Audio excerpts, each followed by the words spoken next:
Hello. Hello, hello. As always, we'll start in a little bit. And just chilling. I want to finish off Peachtober today. But yeah, let's start in a little bit. I should get some water.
Okay, let's go ahead and get started.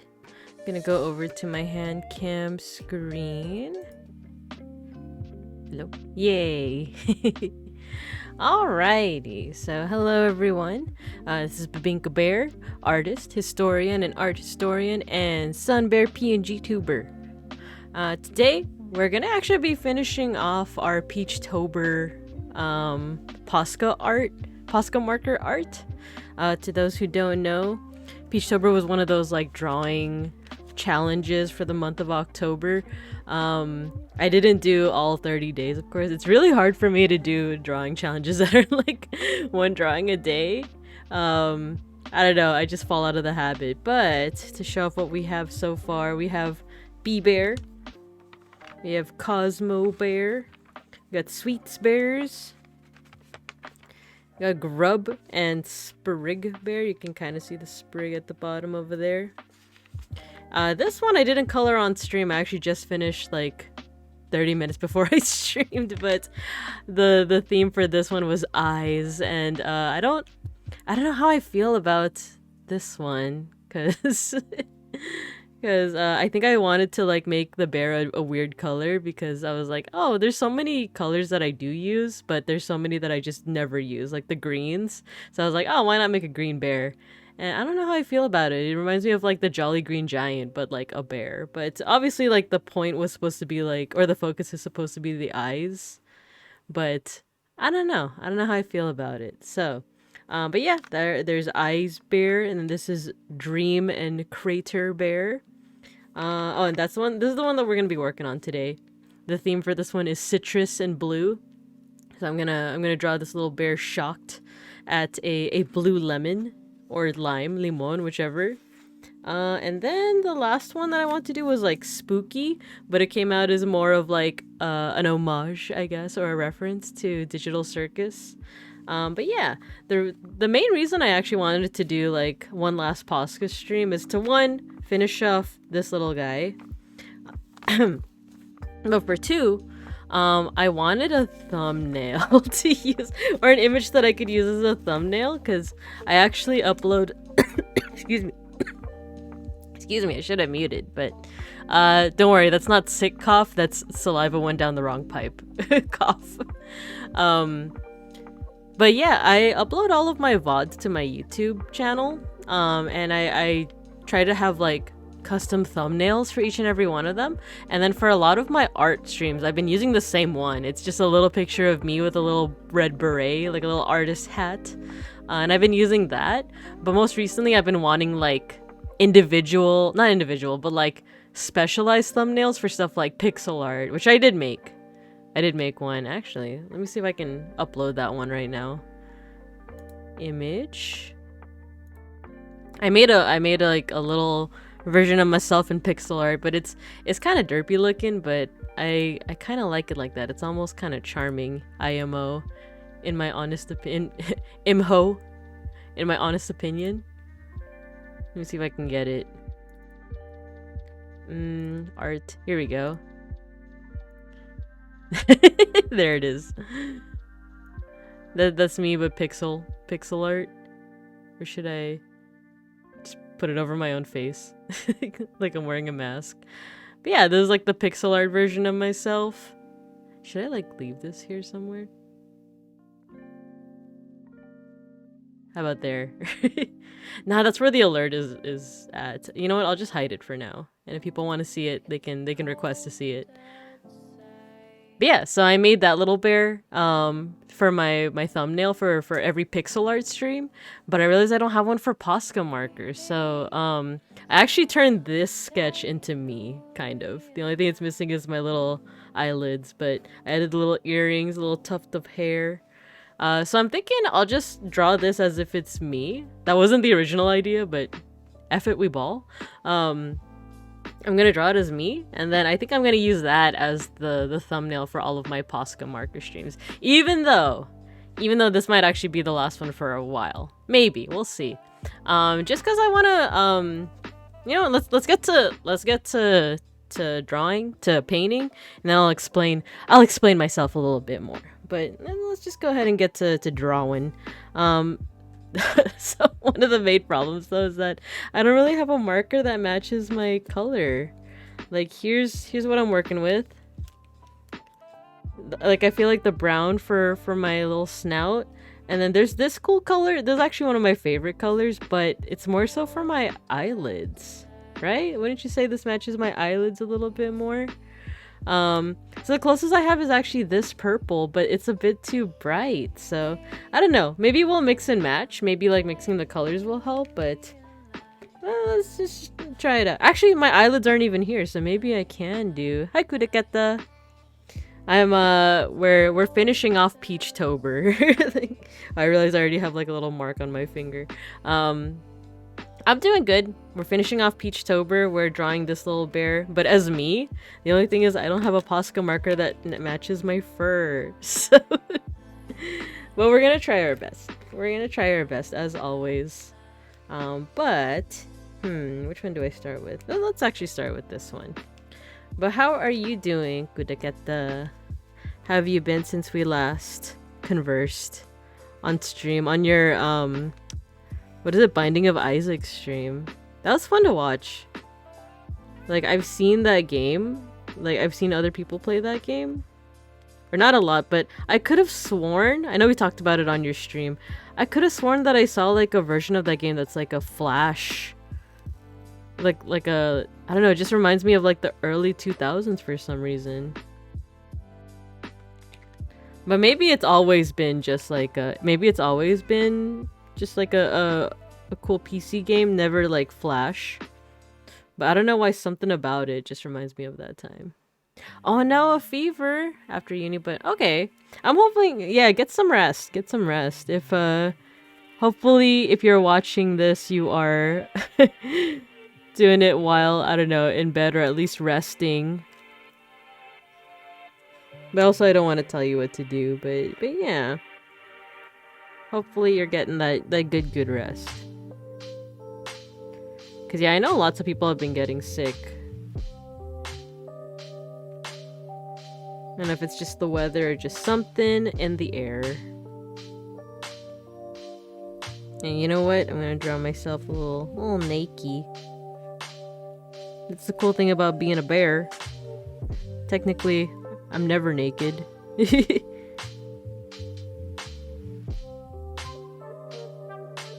There we go. I like the idea that I'm holding this blue citrus and I'm just in awe. Okay,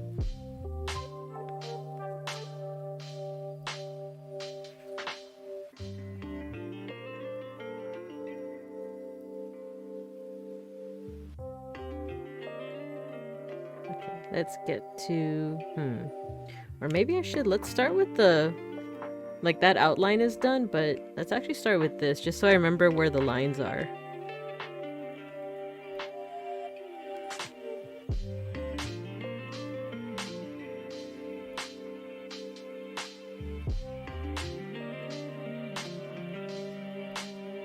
Actually, I kind of like this. Like, the whole outline first with a darker color and then, like, color it in. Super Meat Boy. Yeah, you know what I have? I have heard of Super Meat Boy.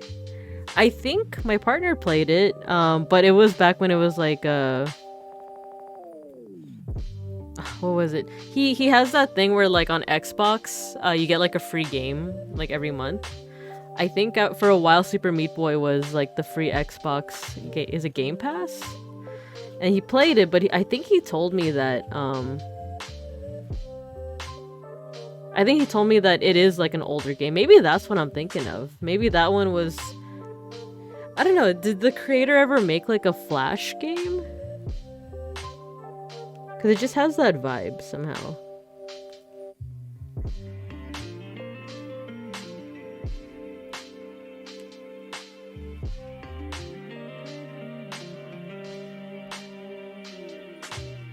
But then again, now that I think about it, I didn't really play a lot of Flash games as a kid. I played Neopets. I don't remember if that had any Flash, but... And now that you say that it's by the same creator, Super Meat Boy and Binding of Isaac, the style is kind of similar. It's just like a little dude, a little fleshy dude. Hello, Mowo. Thanks for... Oh, I forgot to mention that. Yeah, if you type exclamation point QOTD, you get a question of the day. I wanted to try it out. Good time zone. Hello, happy time zones. So your favorite fruit is sweet yellow pears, and I love watermelons. Whenever, I remember, like, didn't Haka say that he didn't like the texture of it? And I was like, oh, but that's the best part. You get, like, you get so much, like, sweet water when you bite into it. But yeah, nice. Yellow pears, I don't know if I've ever had, though. Because generally, like, I don't eat a lot of pears. Like, my only experiences with it have been, like, because I love sweet things. For me, it's almost like an apple, but not as sweet. But I don't know if I've had yellow pears before, or sweet yellow pears. And then Kuraketa, you said that the story is interesting. Edmund, the creator, made Super Meat Boy with all of his savings. Super Meat Boy got so big, and just to chill, the creator made the original Binding of Isaac, and he even got bigger with his passion project. Oh, cool. Nice. I love stories like that, where it's like, okay, cool. Like he kind of like high risk, high reward. He put all his savings into it, and he ended up, getting rewarded for it. So very nice. Very, very nice.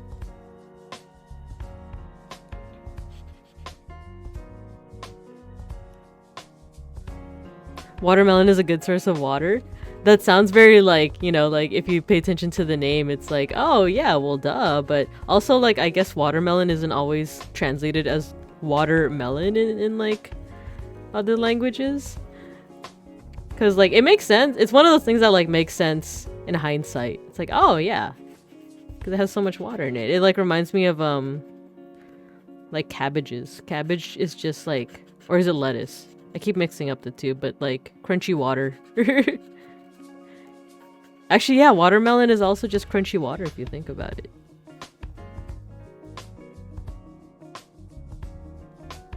Yellow pear, Chinese yellow pear. I don't know if I've ever had that.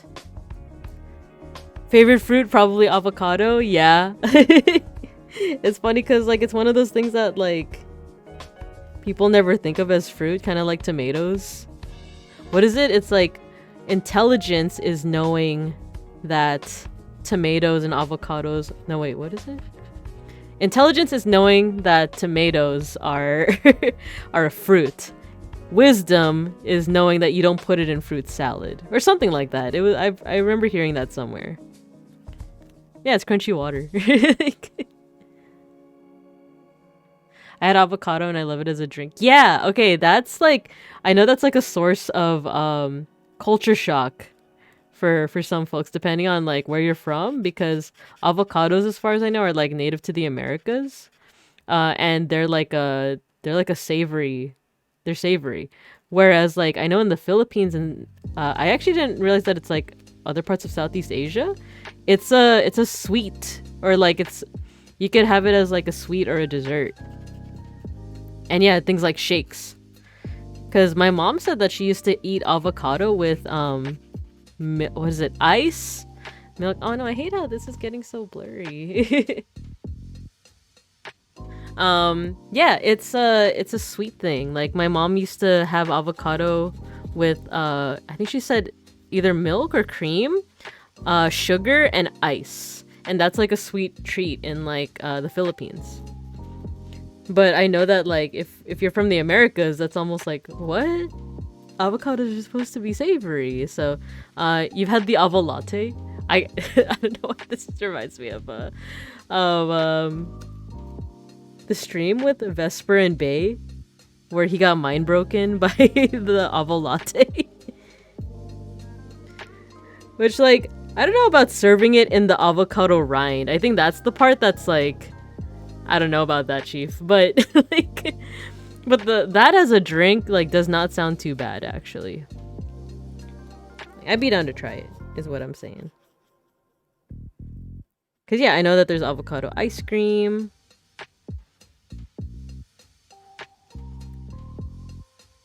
I was curious after that stream, that's why. Oh, cool.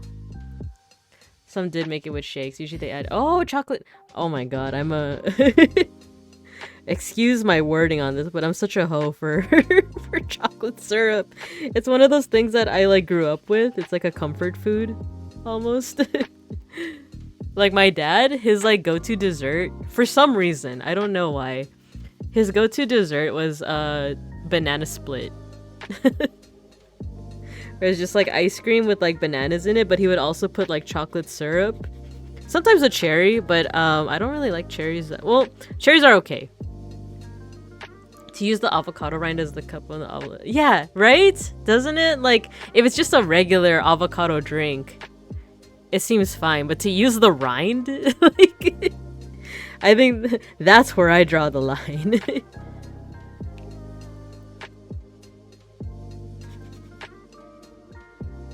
Trying to think if I've had like an actual avocado drink before, or if like any of the boba spots I frequent have something like that. Oh yeah, but I was talking about my dad loves to make banana split, or I don't know if he still does, because now he went vegan, which is very rare for a machismo Filipino man, but he used to make it a lot.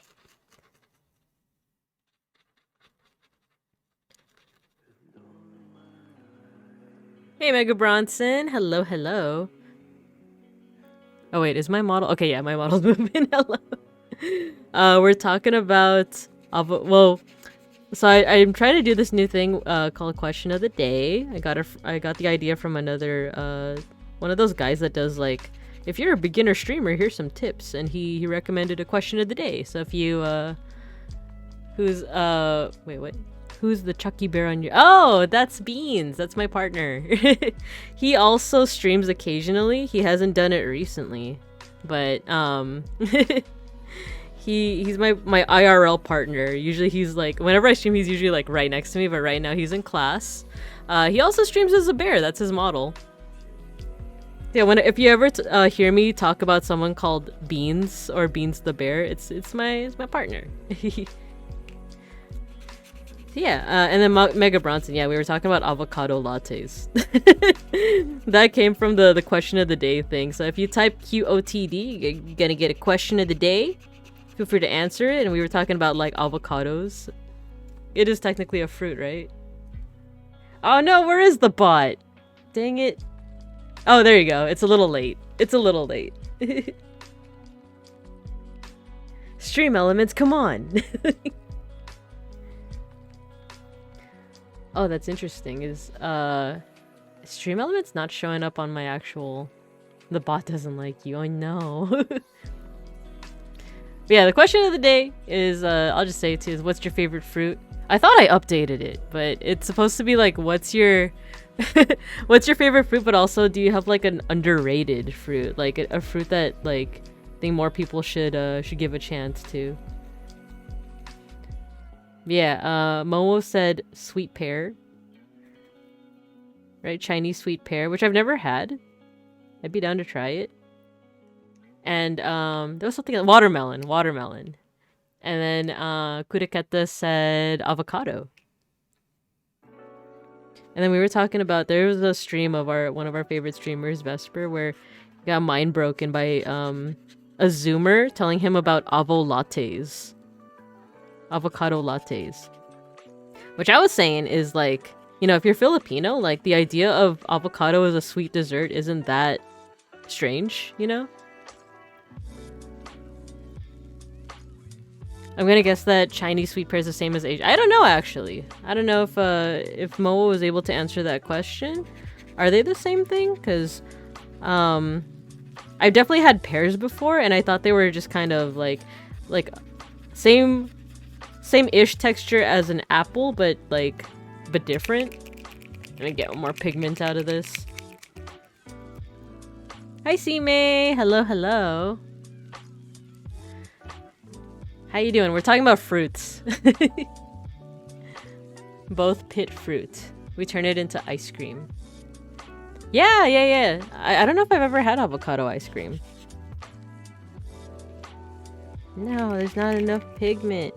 Let's squeeze it out. Squeeze. Okay, there we go. Too much. Oh no. Oh, it got chunky and bubbly. You guys see that?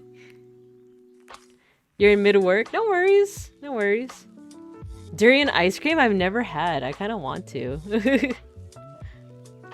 Asian. I almost said Asian pear. Yeah, Asian pear. Yeah, I don't know if I've ever had it. I'm down to give it a chance. I did this off stream just with beans. We did like a fruit tier list. And it was like, I was thinking like, oh, this would be like cool to stream, but I feel like I might get like burned at the stake for some of my fruit opinions. Because I want to say I'm a very open-minded person. I'd be willing to try things, but if you know my current opinion on certain fruits, I feel like I might get burned at the stake. Sorry, that's not sick coughing, that's saliva went down the wrong pipe coughing. Asian pear to me is basically like pear-shaped, like an apple. Skin and flesh are more... Ah, okay. Oh, sorry, I skipped a couple. Can pomegranate be considered as an underrated fruit? I feel like... You know what? I think it depends on where you live, because I feel like, at least like with the people I've encountered, people generally like pomegranate. I think what I've heard and what I agree with is that pomegranate is just like, it's delicious, but it's also a bit time consuming because you have to like pick it out of the, what do you call it? Like the cavity, right? And then like, if you're not careful, I heard that it can stain clothes pretty easily. But I like it. I kind of like the... Okay, so yeah, it's a little troublesome because you have to pick it out of the cavity and then you have to dispose of the seed, right? Unless... Can humans ingest the seeds? I wouldn't, but you know. Sima, you don't like fruits in general? I love fruits, but like, there's too many that I just haven't tried. So I feel like I'll get a lot of people being like, what do you mean you've never tried this? Hit us with the spicy takes. I've tried durian products, not bad. Getting the actual fruit here.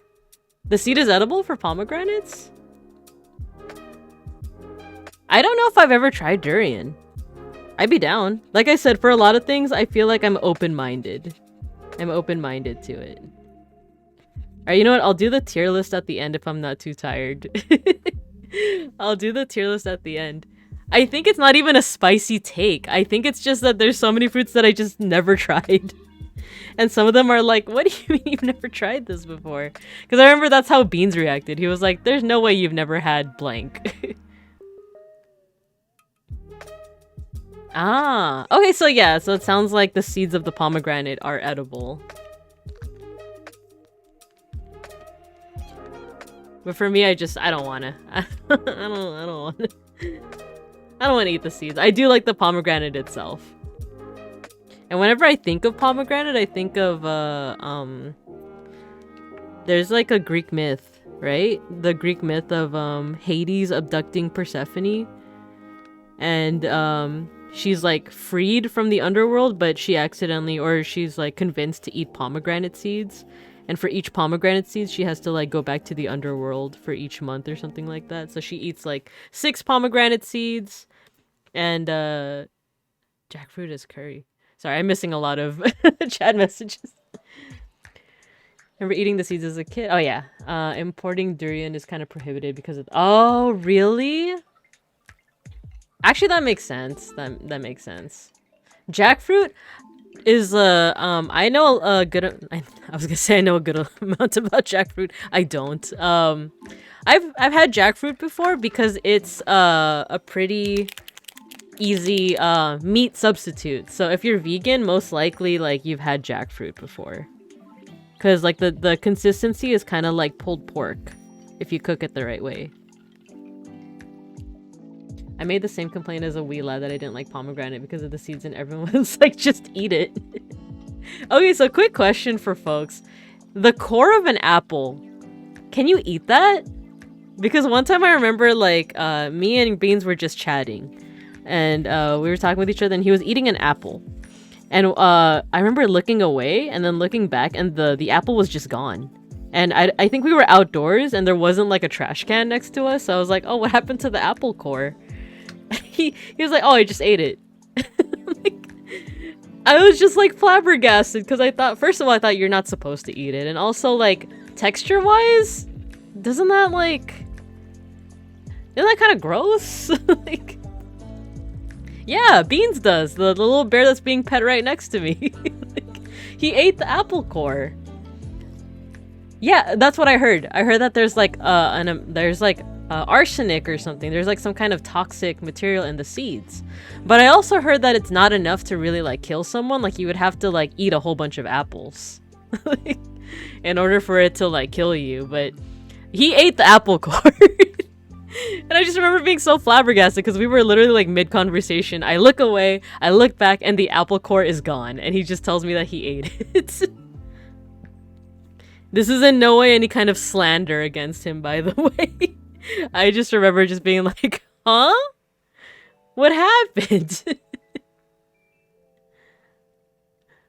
But yeah, so that was my question. And then going back to what you said, Momo, but the taste of durian fruit is pretty sweet, creamy. It has a soft texture. Yeah, okay, I'd be down to try it out.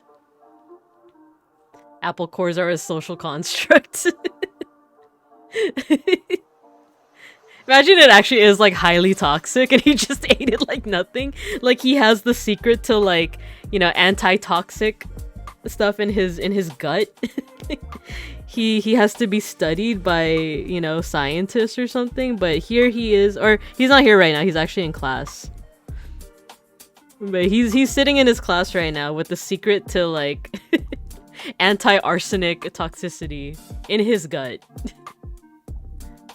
I would never. I do like apples though. Okay, how about grapes? Do you guys usually remove the seeds? Oh, yeah, I do. Like, I don't know if those are edible either, but like I don't like the feeling of like swallowing, you know, like a grape seed, you know? If I recall, it also doesn't digest easily. Oh no. Yeah, I prefer seedless grapes. There are these grapes that my mother-in-law gets that are really good. I like them a lot. But the seeds are just like, there's like 6 seeds in them. There's just so many. You just color. I'm very tempted to just do the just as a quick aside, I kind of want to do the fruit tier list right now. I know I said that I would do it like at the end, but I only eat seedless grapes. Grape seeds are too thick. Yeah, I really like seedless grapes. All right, let's take a break. Is that okay with y'all if I take a break and we do a seed? It's not seed. A fruit tier list. One of my favorite snacks is. I've never had that. Didn't Professor? Oh, sorry. Yeah, didn't Profussy like talk about that? Okay, let me go to my BRB screen and see if I can get like a tier list going. Cause there's already like a pre-made tier list. Fruit tier list. No, you know what? I'm gonna start a new browser. Yeah, Profussy. Talking about, have you heard of the streamer Professor Lando? Mega Bronson? I think he's mentioned before that he's had like frozen grapes are a good treat. Okay, fruit tier list.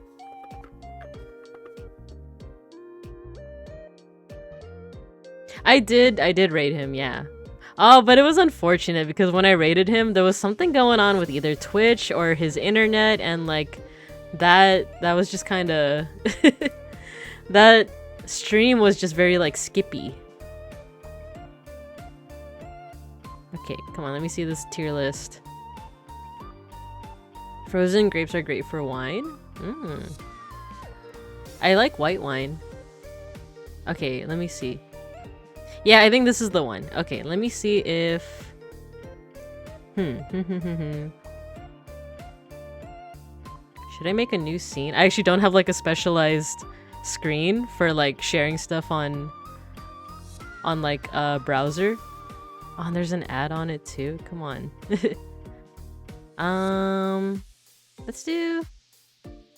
Let's go back to hand cam. Let's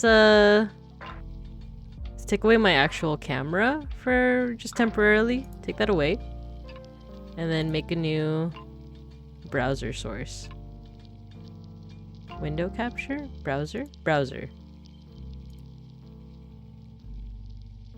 Oh, huh? That's not what I meant to do. Sorry, you're gonna be seeing a little bit of scuff. Just a teensy bit.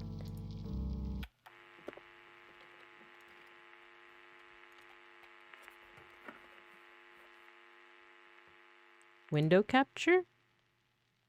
Okay. Oh, there we go.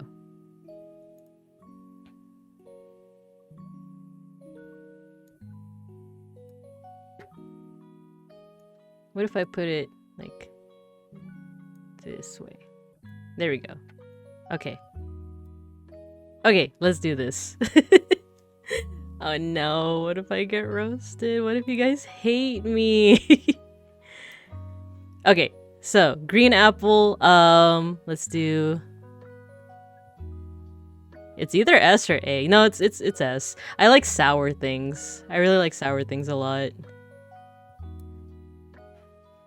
Wait, actually, I want a way that I can see my OBS and the thing at the same time. Yeah, let's do this. We'll do this. Okay. You already hate this! No! Also, Kuriketta frozen grapes are really good snacks for craves. Ooh, because of crunchy and... I should try this. I should try this. I like sour things. I like sour. Or tart. I guess tart is the way that you would say it. Red apple, I also like. But I would put it in A. For now. Apricot, I also like. It's like not sweet enough. It's sweet for me, but I want it to be sweeter. But I would still put it like in A tier, but below apples. Avocado, obviously S. Obviously S. I love avocados, but I eat it more savory. I tried it once as like a sweet. It was okay, but it was also a bit too much trouble for me to like have it with like milk and sugar and ice. Whereas like if you want it savory, just eat the avocado. Banana is like it's good. It's good. I don't hate it. I won't like go out of my way for it. No, I like it. It's a good snack.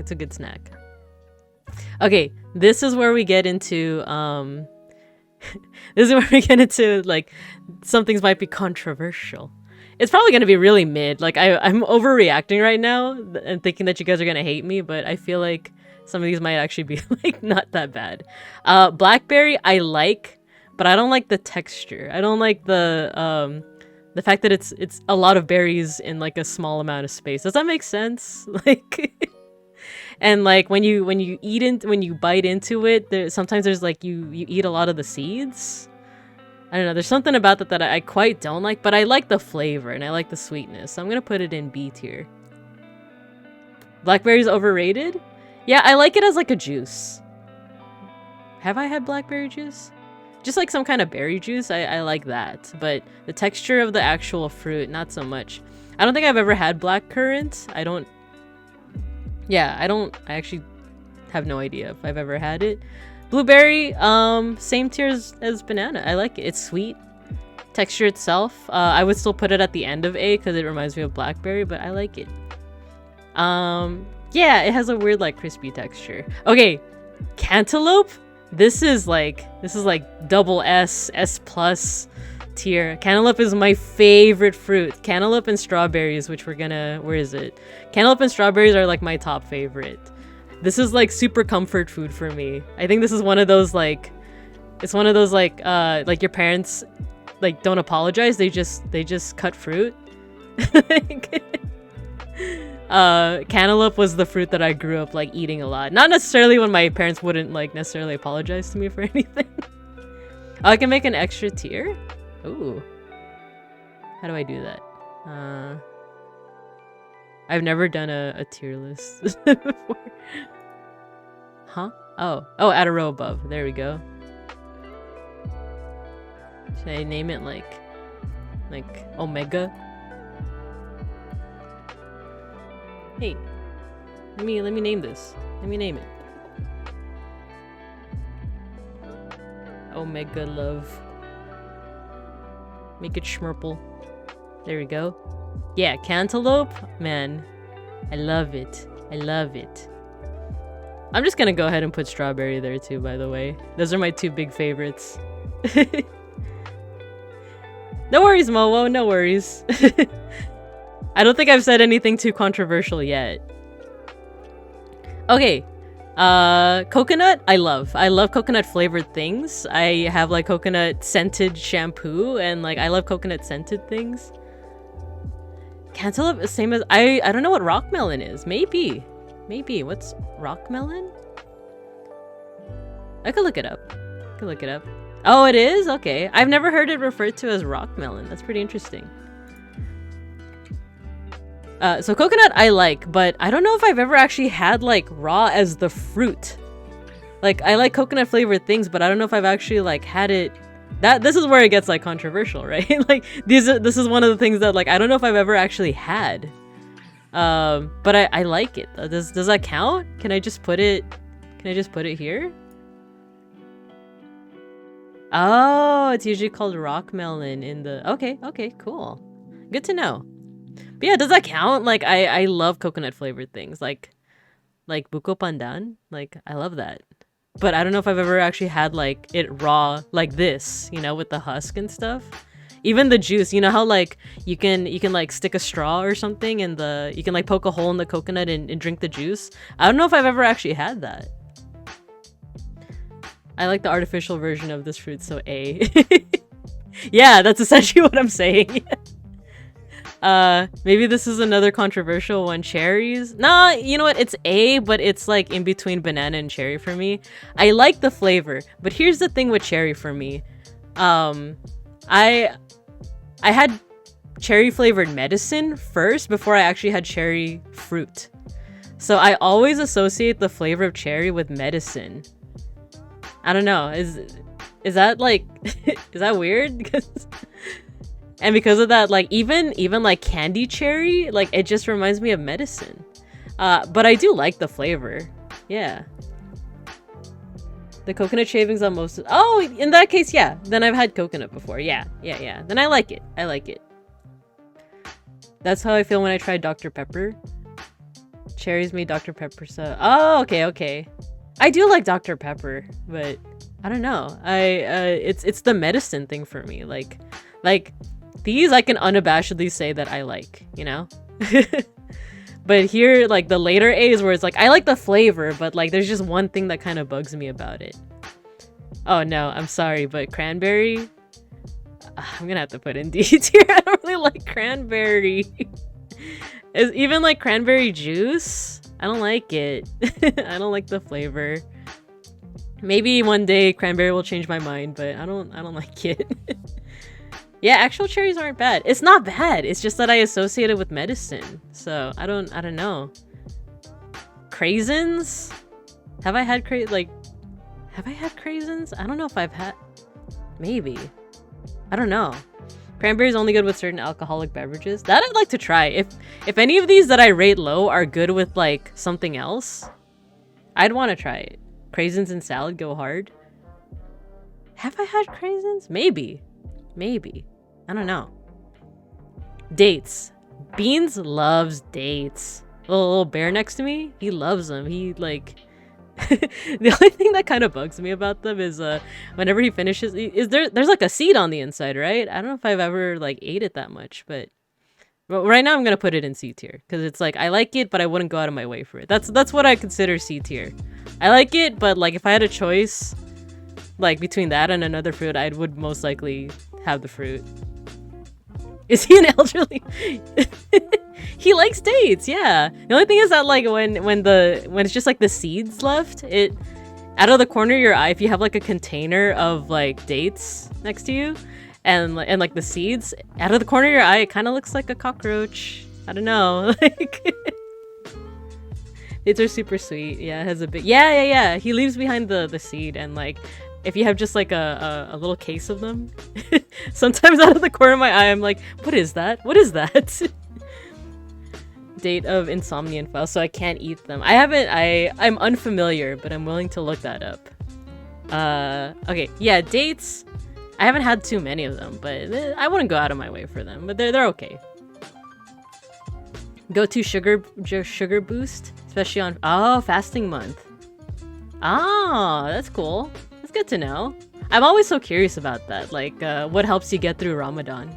I think I've had preserved dates on a charcuterie. I don't know how to say it like the French way.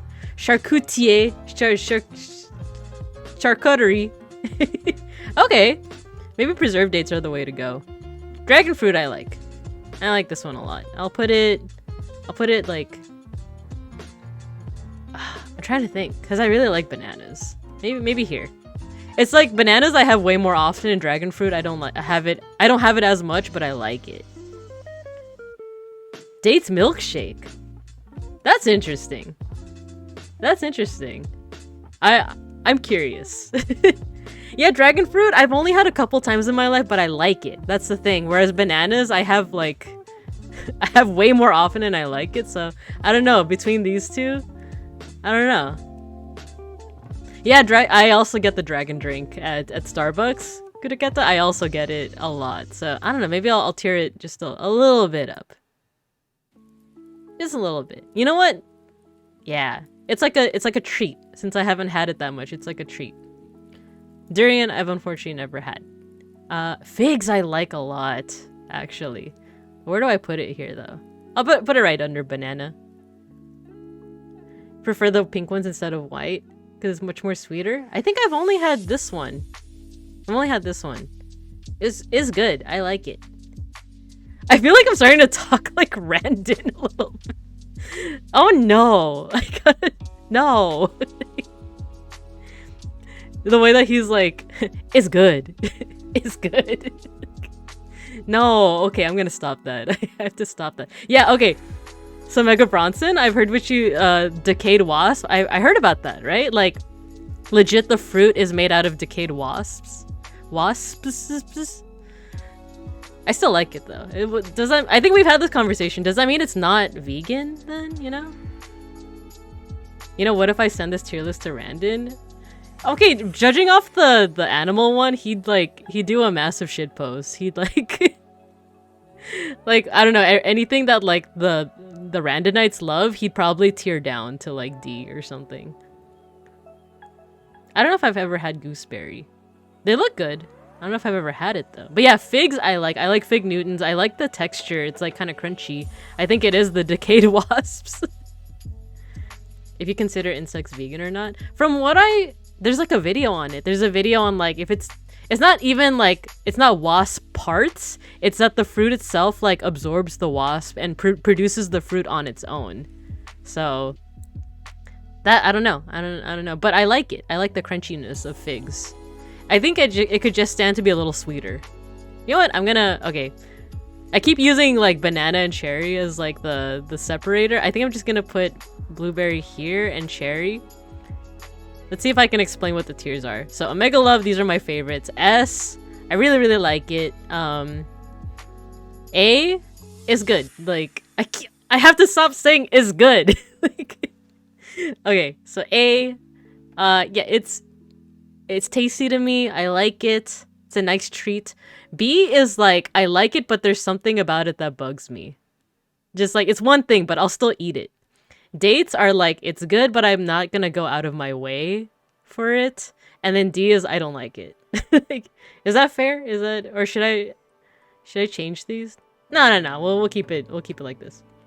Yeah, everything is a shitpost at one point. Never tried figs. Not. Oh, it's not common there. Yeah, it's not. I wouldn't say it's sweet, but it has a nice crunchy like texture to it. Oh, grapefruit. I don't like grapefruit. It's too bitter. I don't like it. I've never had it with like you know, like in cartoons you like put sugar on it. I've never had it like that, but I don't know. It by itself is like, it makes my face pucker. I don't like it, and it's not like, you know, sour.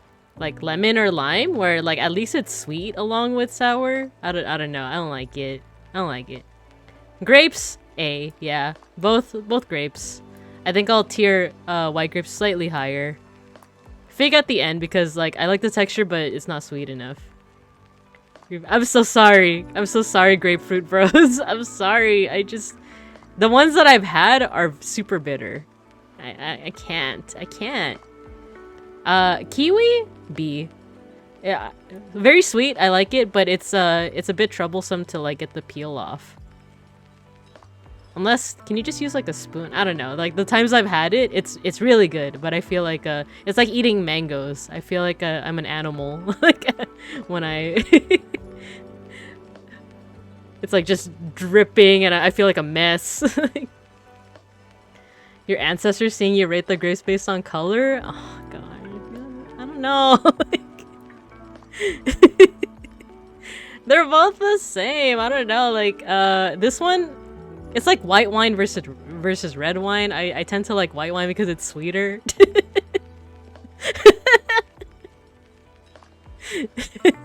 God, not the ancestors. Lemon. Okay, this is what I was talking about with beans. Lemon and lime. As seasonings, as like added to something else, like S tier. I love them, but are we judging it just based off the fruit itself? Like does anyone actually just like eat a lemon like by itself? Because I consider it as just like you're seasoning something else with lemon or lime, right?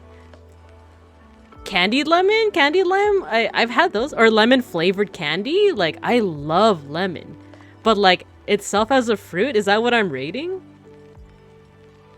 And you don't eat kiwi by scooping with... I think I have. Now I'm trying to think. Have I ever?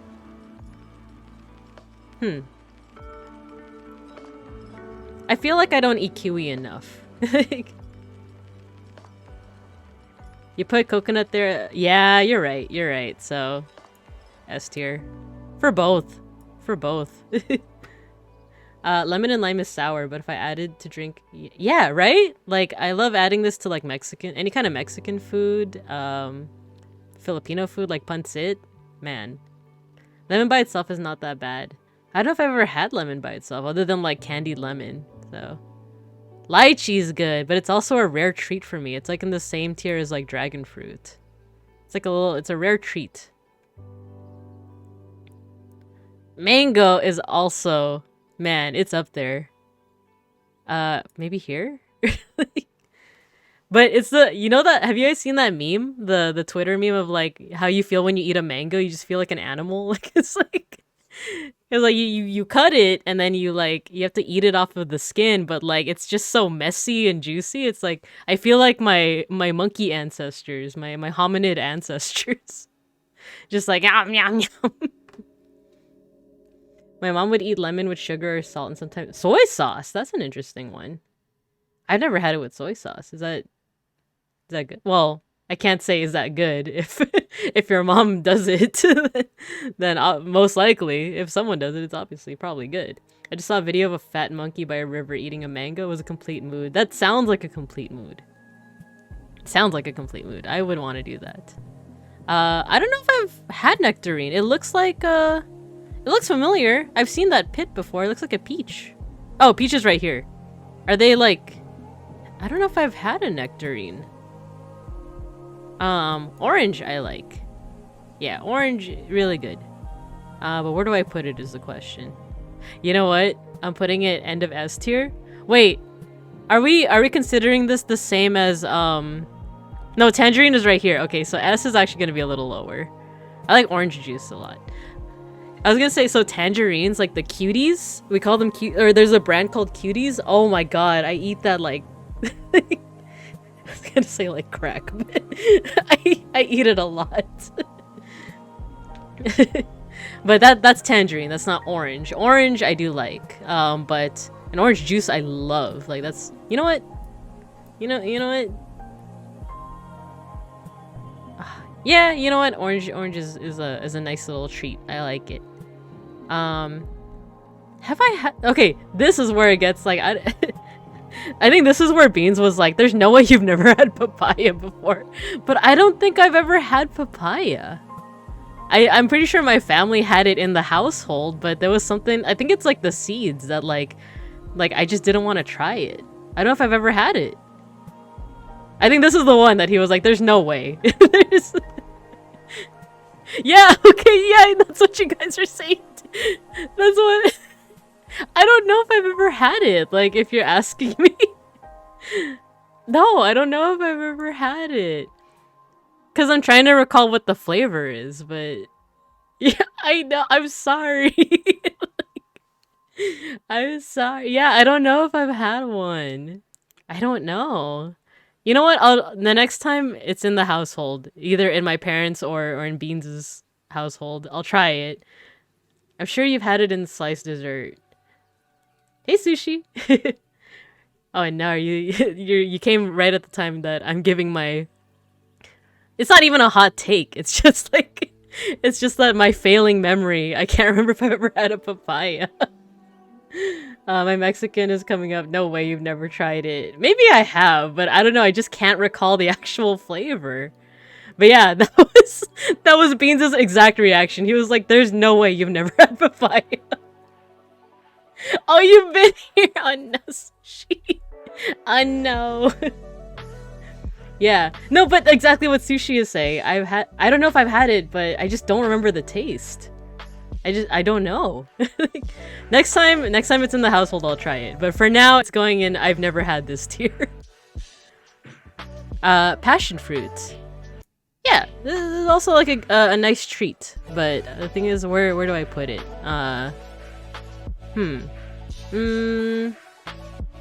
Maybe with apricot. It's a nice treat. Sushi been lurking and judging. Oh no.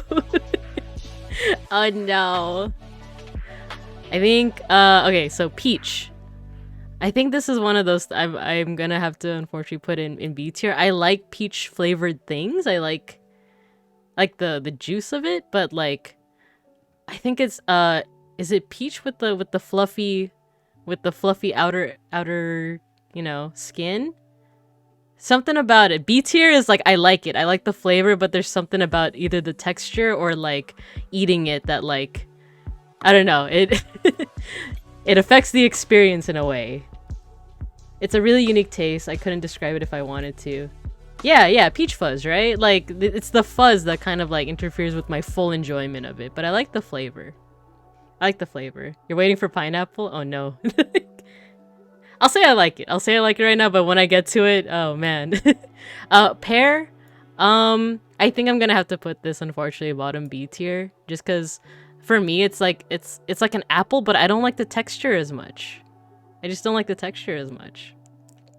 Peach is a fruit, F tier. Peach is a flavor. Yeah, you know what? Agreed. I like peach flavored things a lot, but like the peach fuzz, I don't know, I can't get past it. The pear, I just want it to be a little sweeter. I just want it to be a little sweeter. And the texture, it's a little too mushy. I think there's another one that there's another one that Beans was like, there's no way. I don't know if I've ever had a persimmon before. I don't know. I don't. I have to taste it again. Yeah, I don't know. I don't know. Okay, so pineapple. I like a lot. I love a lot. I like it a lot. It's just that it has to be cut up for me. I can't. It's like kiwi. No, you know what? Bottom A tier. I like the flavor a lot. Pineapple flavored things, goated. Like, I love it, but it has to be like, well, obviously it has to be cut up, but like, it's one of those things that like, it's like, in terms of preparing it, it does kind of affect, like, you know, it's easy to just get a banana, right? And just unfurl it and undo it, but I don't know, pineapple? Wrong S tier. What even is a persimmon? I don't know. That's the thing. I don't know if I've ever had it. I love pineapple flavored things. I love it. I love it. Pineapple juice, love it. But the prep, it's the prep for me. Grapes, you could just pull off the branch. Not the branch, but you just pop it in your mouth. And pineapple, you gotta cut it up. You know. I don't know. There's not a lot of people I know that have had a persimmon, but my mom loves it. I assume other Filipinos love it. Is because, yeah, pineapples eat you back, right? Don't they have an enzyme that literally, like, eats away at flesh? It literally eats you back. I remember that from Shokugeki, which... Shokugeki no Soma, I feel like if it didn't have as much fan service, I would have watched a lot more. Pineapple is the same as peach for me. I hate the feeling on the... Oh, yeah. So I read that. I'm a fruit princess. Someone else prepares the pineapple for me. Yeah. You see, like... I was saying earlier, like, cantaloupe for me is my comfort food because it's the one that my parents would always, like, prep for me. You know what? I'm realizing the hypocrisy of, like, me talking about, like, cantaloupe is my omega love versus pineapple. You still have to prepare both, right? You have to prepare both. Because obviously I'm not just gonna, like, eat cantaloupe. Like, I'm not just gonna chew into the rind. So I'll tear up pineapple. But I don't know. You know what? Next to mango. I love cantaloupe. Oh my god. Pineapples by itself only works in pizza. I'm, like, neutral on that, by the way. Like, I wouldn't go out of my way for it, but pineapple on pizza, not that bad. I only said this to Beans. What is it? The only fan service was the... Oh, come on! There was way too much fan service in that show. Cantaloupe shake is great. Hey, Matthew! Welcome. Did someone say mango? I do love mango. But I feel very animalistic as I eat it. Mango's not low rank, it's an A. It's A. Okay, this is like... Okay, so let me explain the tiers for those that... Let me explain the tiers. So, these are my two favorites. Like, nothing will trump these. Like, these are my two favorites forever, five ever. This is like, I love the flavor, I love the texture, I love everything about it. A is like, I just love it. I love it, and like, it's a nice treat, right? It's a nice treat, I love it. B is I like the flavor, but there's something about either the texture or the prep that, like, affects my experience. C is like, alright, but I wouldn't go out of my way for it. And then D is, I just don't like it.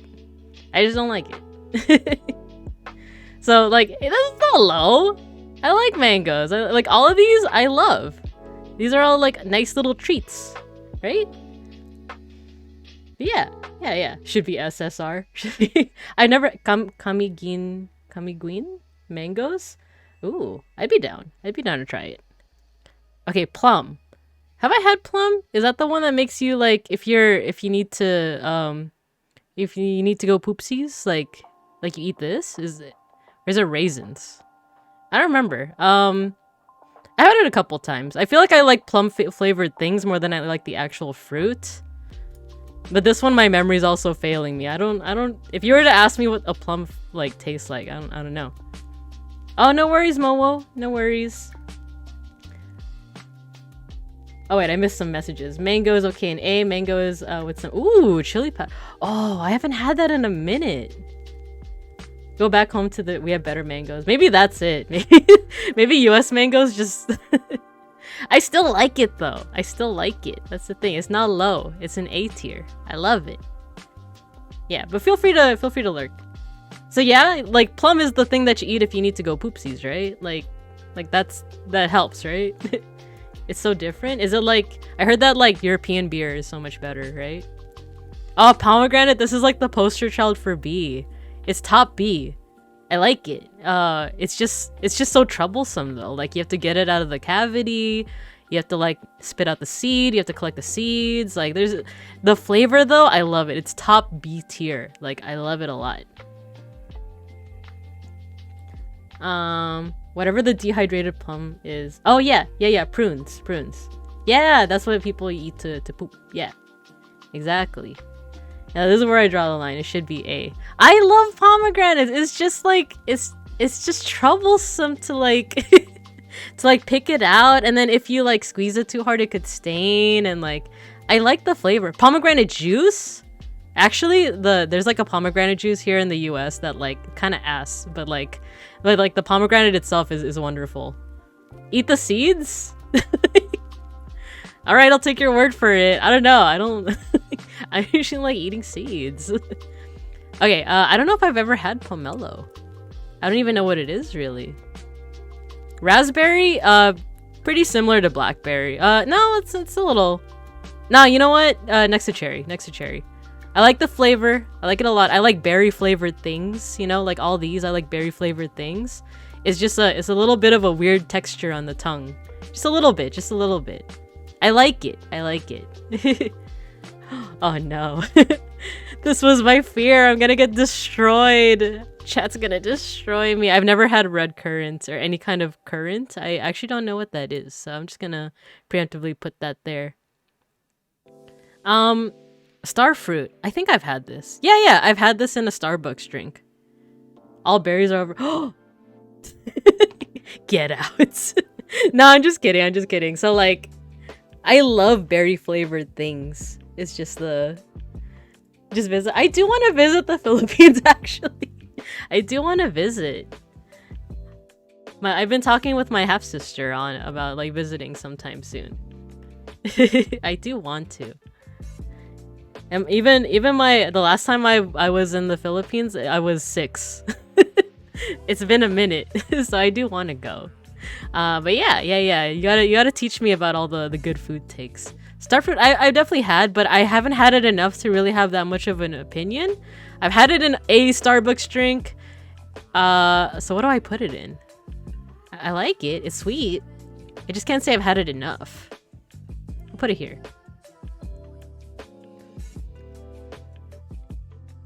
My mom also wants. Oh, let's all just go to the Philippines. Yo, Davao, that's where my. Oh, no, I'll just say it. My mom's from Davao. I lived there for like. Can you say that you lived there if it's only like 6 months? I lived in Davao for like half a year, but it was when I was 6. So like, all I remember is like the Sari Sari store and seeing a bunch of pigs and like.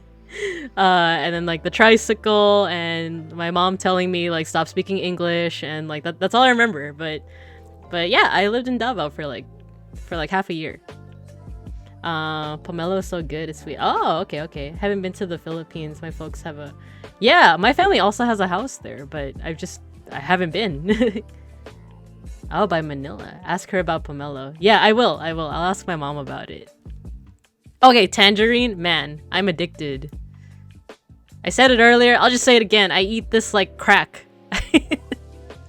I eat it a lot. Actually, let's tear it up. Okay. I eat it a lot. Excuse me. I eat it a lot.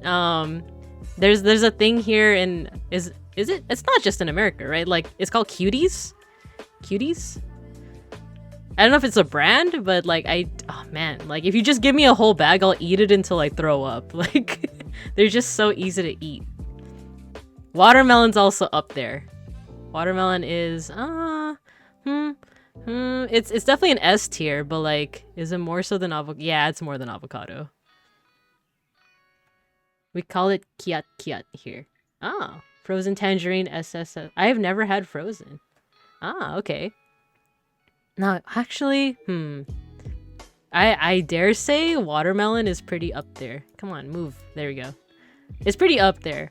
Sometimes I get migraines every month, like around menstrual cycle time. And watermelon juice is the only thing that like cures it. It's not just that. I actually like the flavor, the texture, everything about it. I think this is the only fruit that I would say that I even eat the seeds. Not always intentionally, but I like it. I like it. Watermelon doesn't have flavor. It's just water. It's sweet. It's like sweet water. It's crunchy water. It's like I said earlier, it's crunchy water. Okay, so you know that I love cantaloupe. That is my top favorite. Honeydew, to be honest, kind of mid. Like, I know some people say that like what's even the difference, right?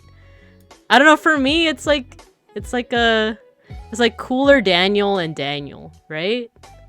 That's just how I feel. I don't know. It just doesn't have that much flavor to me. No, Kuda. Kudaketa. No, yeah, like I like watermelon. It's crunchy water.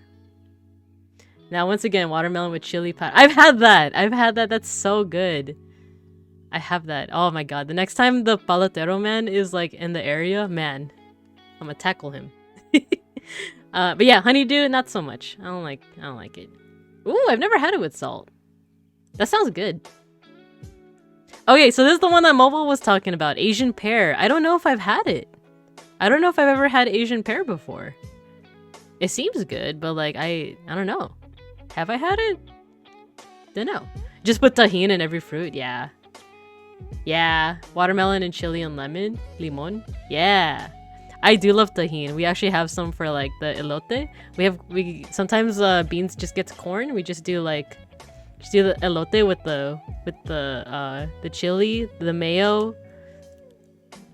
Is good. I gotta stop saying is good. I feel like there's little things that I'm picking up from like Randon's way of speaking that like I don't want it. I like guava. I like guava a lot. Let's put it next to starfruit. I've never had blood orange. I just know it as the meme. Blood orange. It's orange. Oh no, it's red. It's like an old Tumblr meme. I also don't know what a custard apple is. I've also never had that. Or ground. Okay, we're getting into stuff that I've just like never had or even heard of. So like ground cherry, don't know what that is. I don't know if I've had kumquat. Yeah, the Tumblr meme, right? Like blood orange. God, she's so the influence. Custard apple is called atis here in the Philippines. Atis. I don't think I've ever had it. I don't know if I've had kumquat either. Cum. I've never had it. Never had it. As far as I know. Mulberry. All the berries are kind of like, all of these are kind of in the same tier. I like the flavor. Don't like the texture as much. Raisins are okay. Raisins are like a hard, like raisins are kind of mid. Like I wouldn't go out of my way for it. But if it's like a snack, if there's nothing else to snack on, I'll have raisins. Lolkum. Unfortunately, wait, have I had yeah, I've had jackfruit. It's just not sweet, but it's actually a good meat substitute. Get milked. No. No. I'm just a little bear. Jackfruit. It's a good meat substitute. But it's not sweet enough. For me, it's not sweet enough, so I'll put it... No, you know what? Honeydew is kind of... No. This needs to be higher. Right next to pear. Right next to pear. You can cook it in savory dishes. Yeah, you can, like... It's a good, like, pulled pork. It's a good pulled pork substitute, from what I heard. I've had it before, and there's this really good vegan Mexican place that uses jackfruit for their pulled pork. Maybe unripe jackfruit? Jackfruit can get pungent when ripe. It looks like, look at the shape of that and durian. Are they related? Like, they kind of remind me of each other. Right? Like the way that the fruit is in the cavity of the thing. Um, I don't know if I've had mangosteen. It looks really good, but I think I might be mistaking it for rambutan, which I've definitely had. Have I had mangosteen? I don't know. Rambutan I've definitely had. I like it a lot. I would put it next to guava because jackfruit can get so big people get injured. Oh no. Durian is way smaller. Oh. Yeah, I've seen someone open up a jackfruit before. It looks big. I might need to rearrange some things because some of these are like, they're a nice treat, but I've only had them like once or twice. I've only had rambutan like 3 times in my life, but each time was like amazing.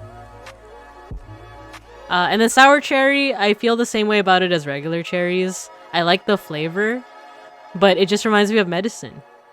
It reminds me of medicine too much. Because I had cherry flavored medicine first when I was but a wee cub, and then I had cherry.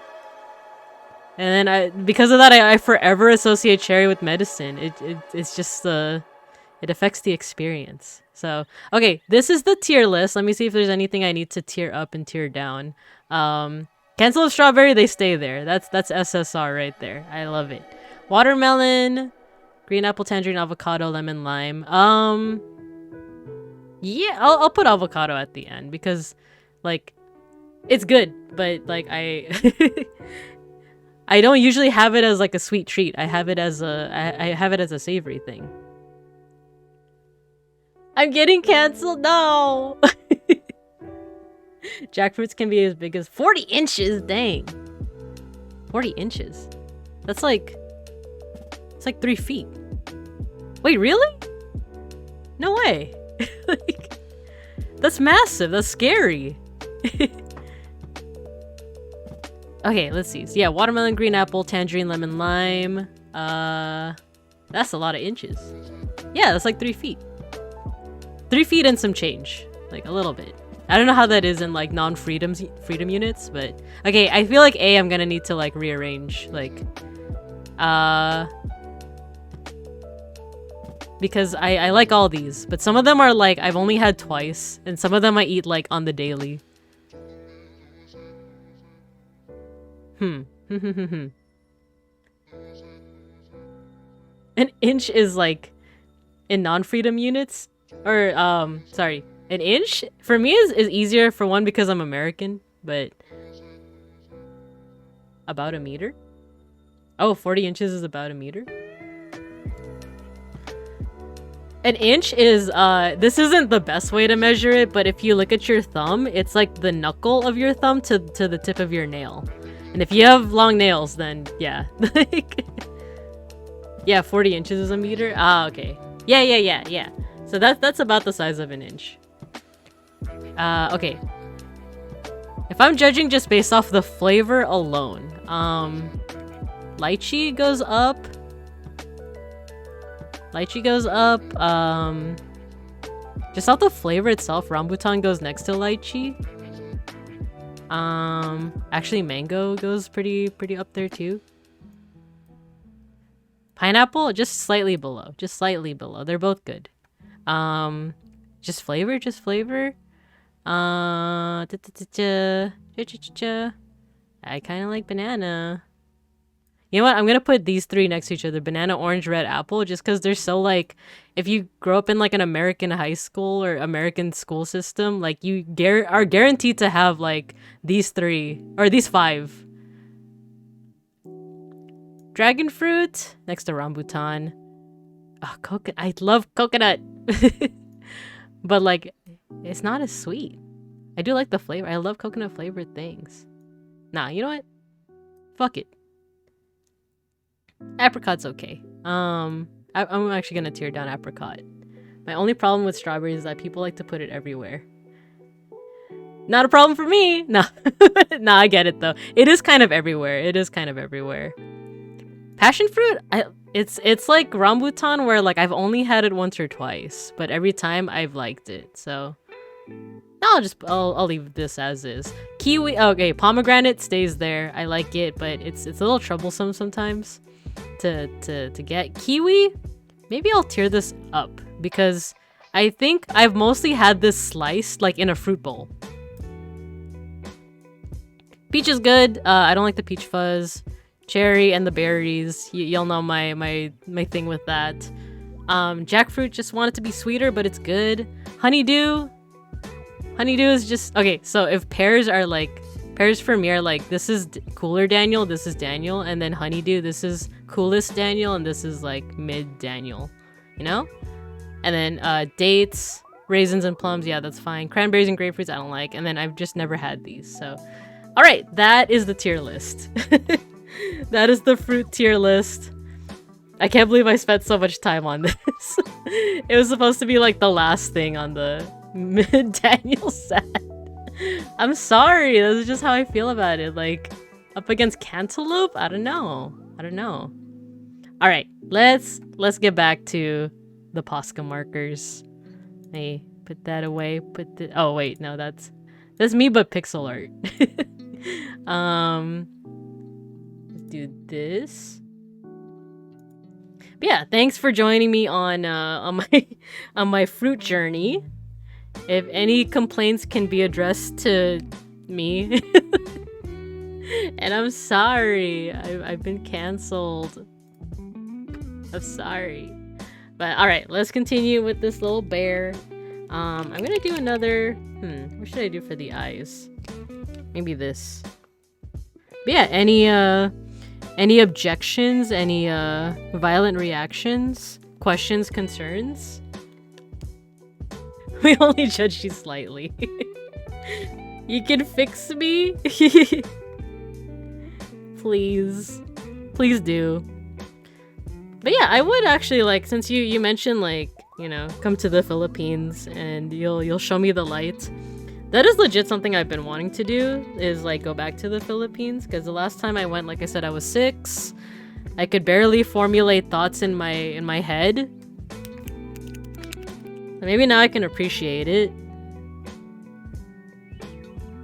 Maybe now I can fully appreciate the Philippines with my fully formed brain, hopefully. My mom has actually been back a couple years ago. Unfortunately, it was for a funeral, but she was there. I don't know, like maybe a couple, like it was pre-pandemic, I want to say.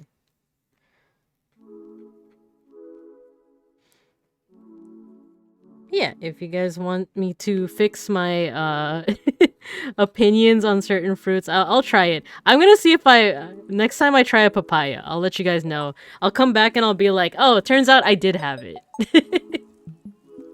Turns out I did have papaya before. But for now, I'm just like, nah, I don't know. I don't think I have. If I land in Manila? Yeah, most likely, yeah, because my half-siblings family is in Manila. It's my mom's side that's in Davao.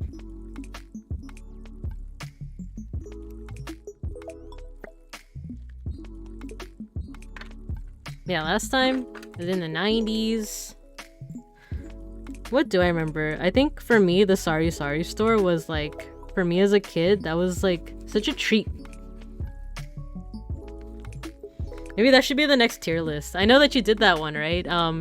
Filipino snacks tier list. I know that you did it, Sushi, but I don't think I didn't catch it. I don't know if I saw the VOD. Oh no, there's no VOD, right? Yeah, the thing is, like, I feel like it's gonna be a similar problem with the fruit one, where like there's some I just have never had. But which ones do I remember off the top of my head? Chippy. Oh, you don't say VODs. Oh no, I want to catch you. It's okay. It's okay. Understandable though. If you ever do, I will watch the heck out of them.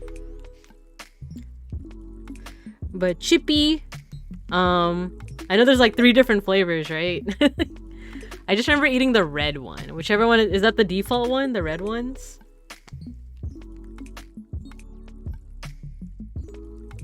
And then cheese curls. Cheese curls were my favorite too. I like cheese curls a lot. Which else? Okay, you know what? I'm not gonna do a tier list, but I'm just gonna look at some Filipino snacks. Filipino snacks. Oh my god, Milo. I miss Milo. Sweet corn! Sweet corn. If you guys have never had like if you guys live near any kind of Filipino store like a Seafood City or an Island Pacific, please, if they have sweet corn, oh my god. I love sweet corn so much. I miss it. I miss it, man. Okay. So, oh, let me put a little bit more blue.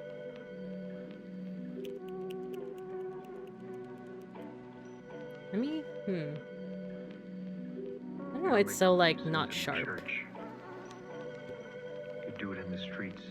What is this music? Do it at home. The rest is bullshit and you know it.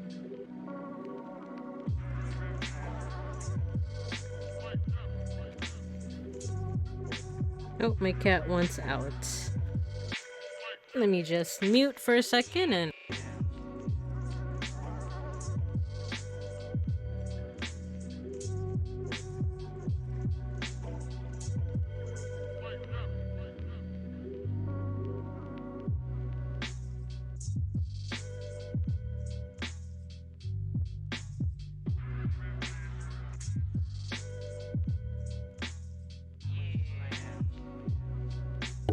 Okay, I'm back. I just had to let the cat out.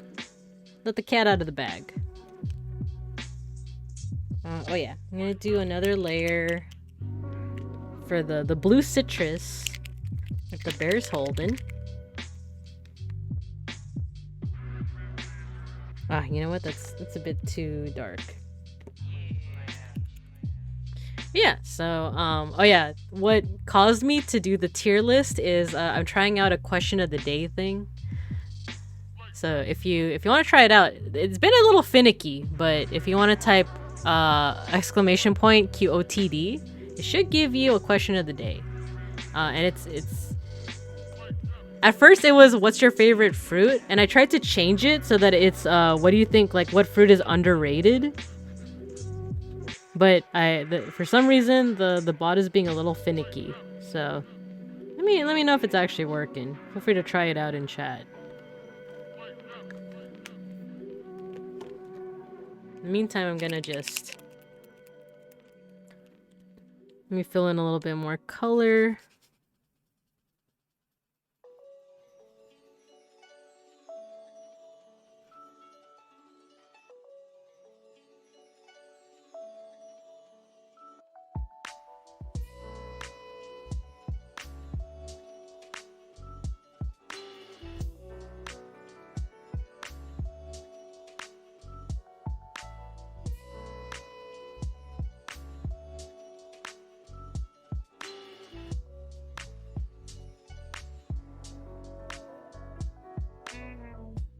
Okay, cool, it works. Nice.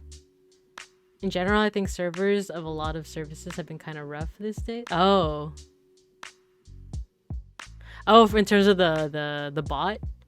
I think so. Maybe. So between mango and pineapple.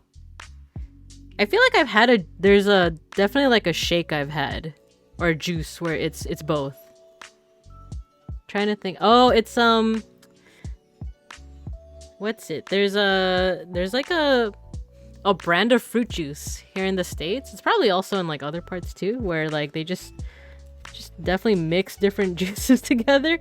But a lot of it, because it's American, is concentrate. It's not like the real thing. But I feel like I've definitely seen like a pineapple mango flavor. I want like the legit thing, not just concentrate. But unfortunately, it just be like that. Is it 4 seasons? Let me see. 4 seasons juice. Oh, Del Monte? This looks very familiar. This looks super familiar. No, you know what? The one that I had was Dole, and then there's another one. There's another one with like a very minimalistic design.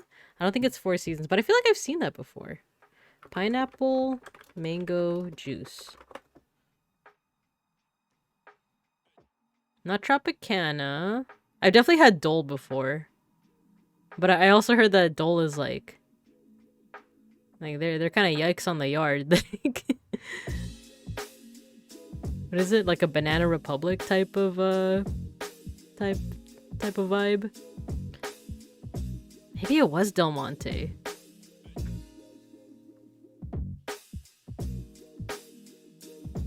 Oh, there's also V8. Is that an America only thing? Have y'all heard of V8? That one definitely like concentrate, I think. Like that one definitely doesn't taste like it's real fruit. It tastes very sugary.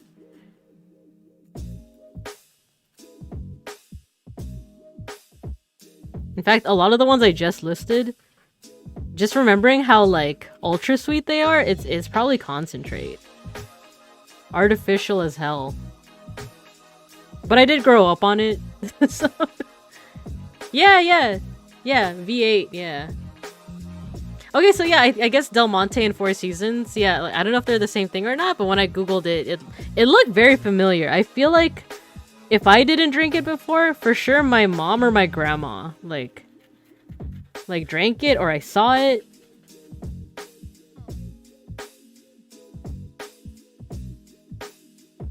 Because it looks familiar.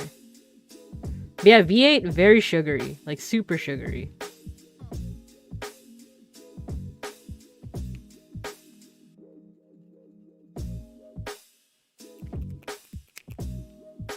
It's a mix of mango, orange, pineapple. Yeah, I've definitely had that. I've almost definitely had that. When I think of Del Monte, I think of canned fruit. Yeah, that too.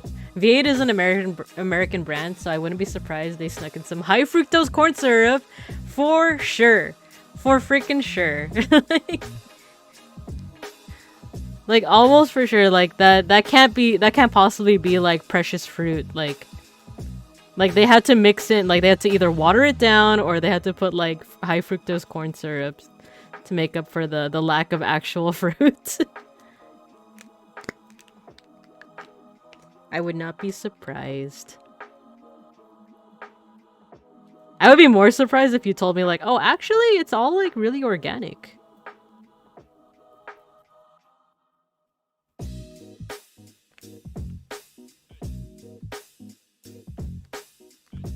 There we go. Oh, you know what? Let me put a little bit more shine. You know, a little bit more brown on the little snout, little snoot. America, we're #1 in diabetes and incarceration. And gun violence, don't forget that one. Which, very depressing. That's kind of why, like... This is my way of coping, is humor.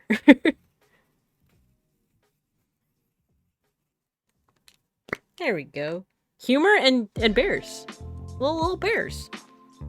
It's my copium. Oh, you know what?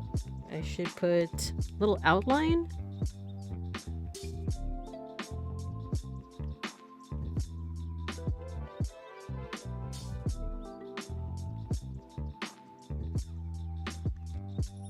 There we go.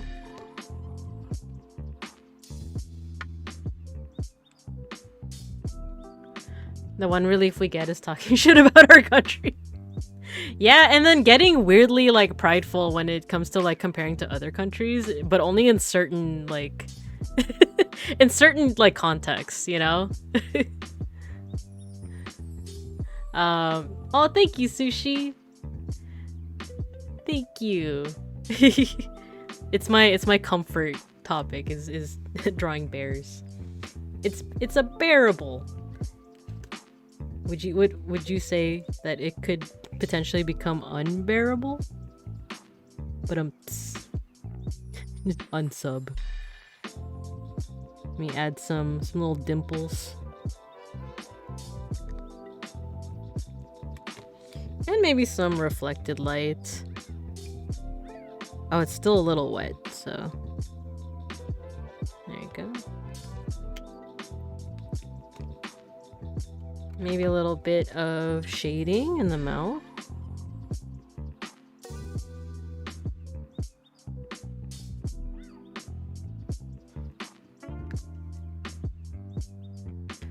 Did I follow Fat Bear Week? Kinda, sorta. I usually do, but around that season, I'm also usually really busy with work. I do love Fat Bear Week, and I'm a big fan of just fat bears in general. My favorite is Hank the Tank. Hank the Tank. Hank the Tank. He was a bear that apparently like terrorized, not like actively terrorized, but he would like dig around people's trash, and I believe it's like Lake Tahoe or something, some like rich ass like resort area. Not resort, but like it's almost definitely rich people that live there. And he like was digging through their trash, and like there were these articles about how he's like terrorizing the place. He's just trying to live, you know. He's just trying to. What was it that Randon said? Or maybe it was. I'll just say Randon.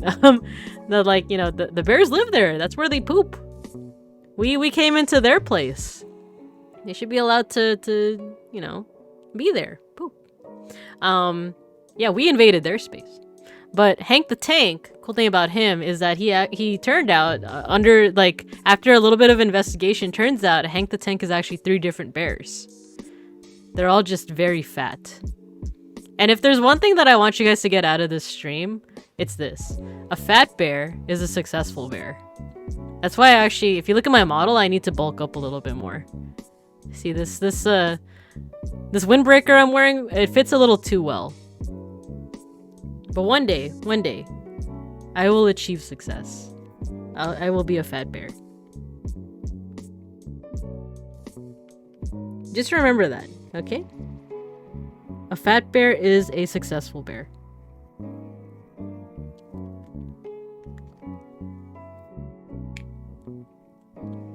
Soon. Gotta dress for success. Yeah, dress for the job that you want.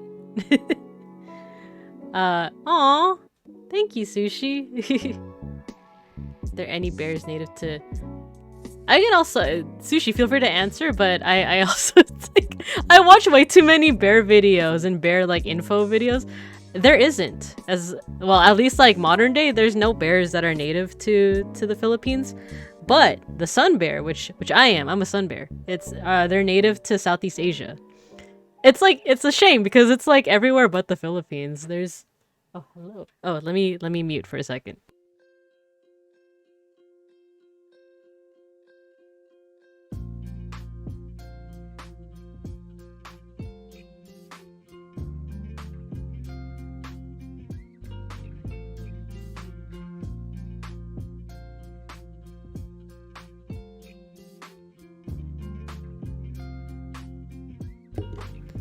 Beans just got home, and he got a good grade on his quiz.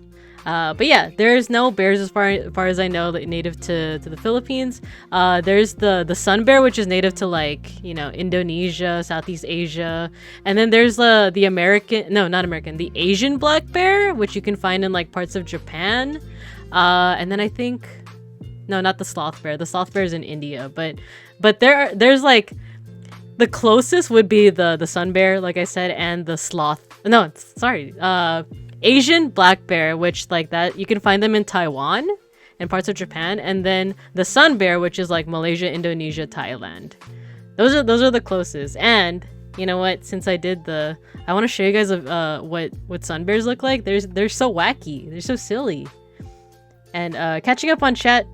No bears, we have small monkeys. Yeah, I haven't seen it in real life, but tarsier. How do you say tarsier? Because I think like Americans say it tarsier, but I've heard my parents say tarsier. They should airdrop some bears from No, they're invasive. They're gonna be invasive. Okay, I want to show you guys window capture. I want to show you guys sun bears. They're so silly. I say there, but I'm a sun bear. I want you guys to remember that too. For one, a fat bear is a successful bear. But also, this is what sun bears look like. They're so wacky. And these are the ones that, like, you know how there was a zoo in China? That they were like, oh, that's like a dude in a costume. No, they just look like that. That's just what they look like. They're kind of, look, see, he's waving. They're just kind of silly. And the cutest are the baby. They eat bugs. That's why they have like long tongues. See, it's kind of like, if you think about it, it's kind of gross. But like, and if any of you are familiar with like the old, the old memes, the sad bear. What is it like? Meme sad bear. It's a, yeah, this one. It's a sun bear. Oh my god. Yeah, this is a sun bear.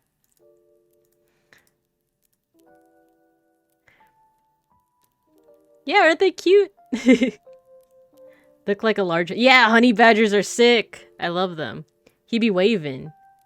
Like anteaters. Oh my god. Before I go to the anteaters, this is my favorite picture. He's just waving. He's saying hello. Okay, I do want to go to the anteaters, but first of all, baby sun bears, adorable. They look like they have googly eyes, right? And then here's a funny thing about sun bears. Human. There. Okay, not this one. There are some really funny shots of like sun bears that look like they're just people in like costumes, but they're bears. That's just what they look like. Okay, before the China story, there used to be some other ones too. You know what? Funny sun bear.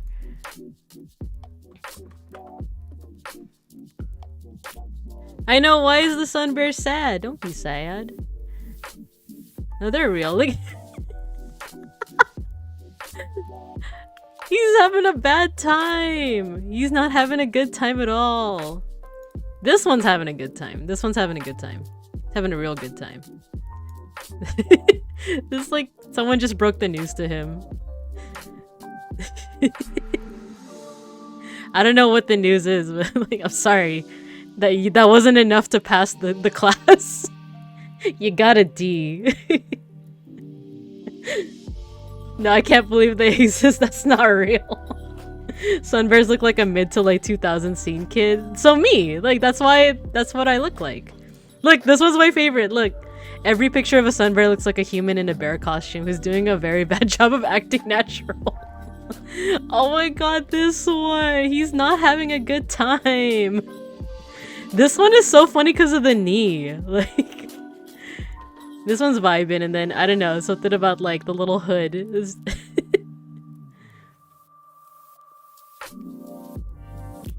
See? Look at them! Oh yeah, they're the size of a dog. They're like 4 to 5 feet big? I'm only 5 feet. Both me, IRL, sorry to break the immersion, but also my model. Like, if you want to imagine our height, we are 5 feet. I do wonder how they came to exist. Like, there's no way those genes are normal. Actually, I can explain that too. It's they evolved, or their way of evolution rewarded them for eating insects. So they have these big claws to like dig into the dirt and get like termites, and then they use their tongues to kind of like anteaters. Actually, we circle back to anteaters. They use their tongues to get the bugs. Yeah. Inspiration for a gallery of Babinka Bear reacting badly to things. Yeah. Should I? Oh my gosh, should I draw myself? Like, should I draw myself like this? Just no. I'll post it in my art tag. I do have an art tag, by the way. It's Bibink Art. So maybe I'll draw myself like this. Memes for days. Yeah. So yeah, they evolved to eat insects. That's why they're kind of like... Okay, so I'm gonna show you my favorite anteater picture. It's a parody of Nighthawks. It's this painting by Edward Hopper. This is my favorite picture of an anteater because they stance up when they want to. They're like red pandas. When they feel threatened, they do a T-pose. They do a T-pose. See? It's like, why are you guys just... Yeah, yeah. Yeah, if you guys don't know the original painting, Nighthawks, it's a pretty iconic painting. Yeah, it's just these people just chilling in a bar. The whole thing with Edward Hopper, though, to flex my art history stuff, is like a lot of his works have to do with the feeling of isolation and alienation, because a lot of his subjects are like they're together, but like the composition is in a way that like they're kind of isolated from one another. They have that feeling of isolation. But this is different. This is an anteater and he's mad. He's so mad. Yeah, I didn't realize it. This is yeah, I think this is Banksy, yeah. Or it says it right there, but it's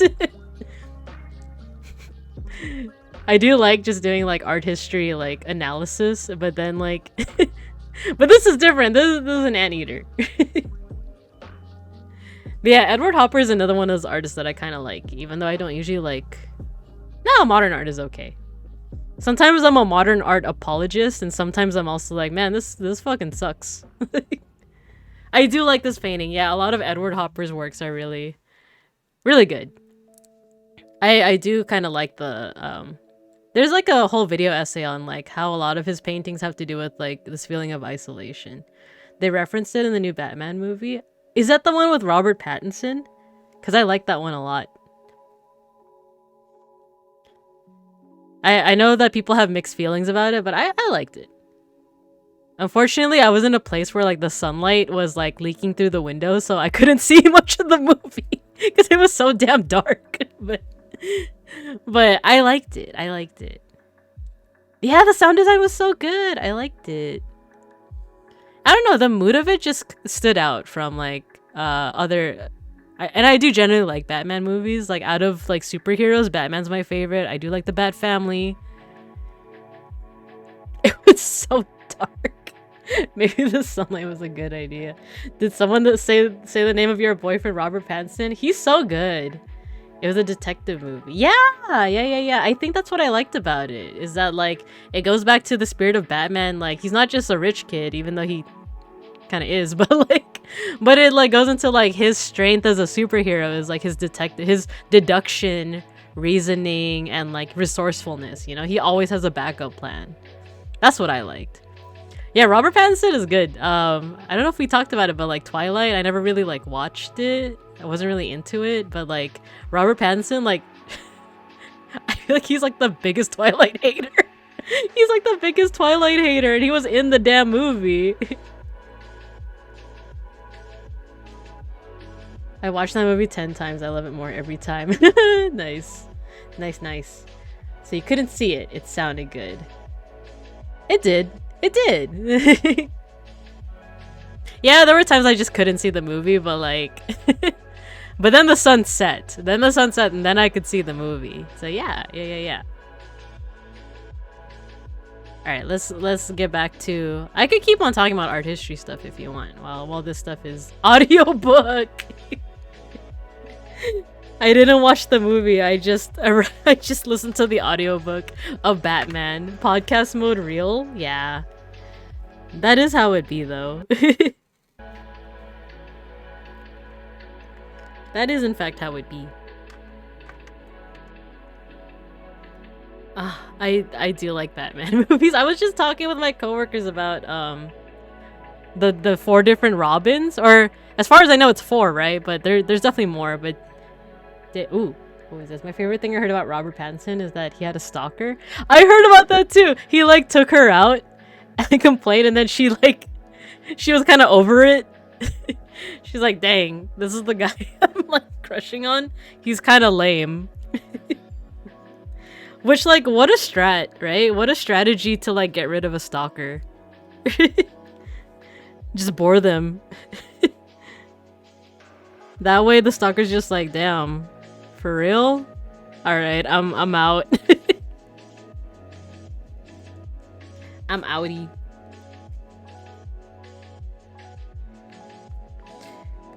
Actually, I do like how this is so far. I feel like there are some things that I can add. Uh-oh.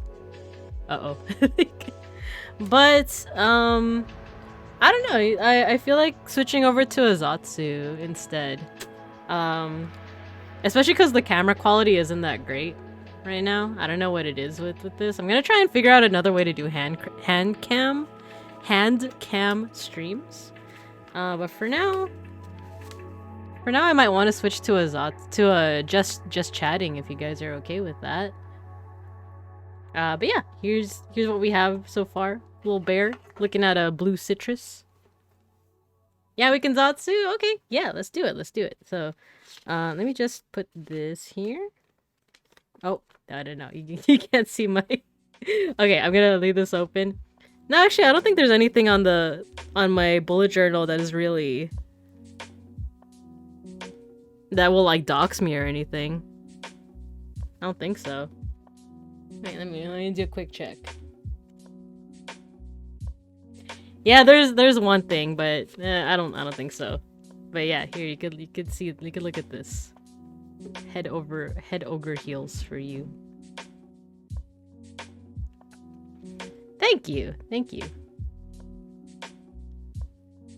Let me switch over to my Zatsu. There we go. Oh yeah, for those who don't know, I have shoes.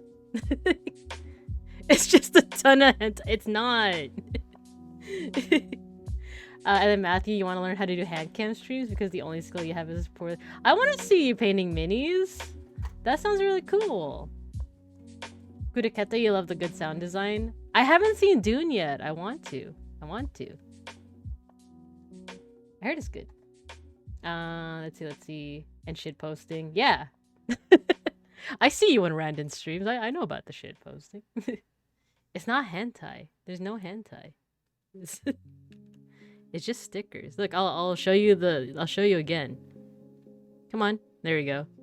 See? It's not. It's Tempest. It's trash animal. Trash man. Digimon. And then Tempest.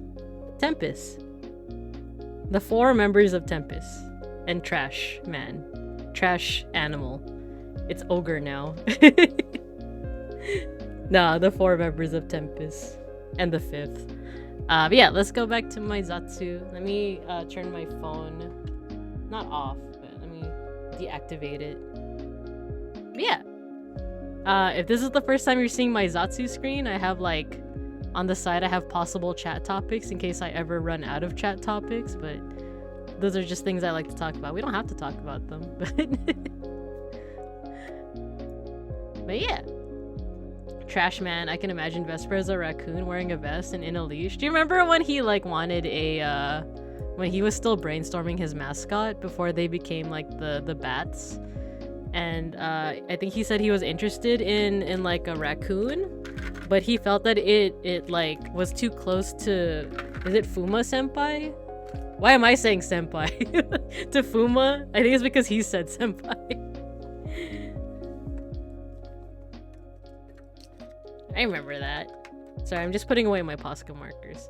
He wanted us to be gargoyles. I vaguely remember that because I remember I was on the bus when I was listening to the VOD. I was like, gargoyles. I like the show Gargoyles. Have you guys ever seen the show?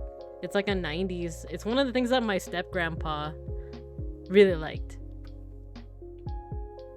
I was fighting for my life. In the end, I'm glad he chose little bats. They're really cute. I know he didn't want to like dive into the vampire bit, but like it's cute. It's cute. The cartoon, yeah, Gargoyles the cartoon. Have you guys heard of it? I feel like I should have a. Let me do this. I'm just gonna have a window open. Window capture. Window capture 2. Is it this one? There you go. Yeah, the non-vampire bit was so... I like that so much. Gargoyles. The cartoon. It actually like gave me... I should have put cartoon, but yeah, this one. This one.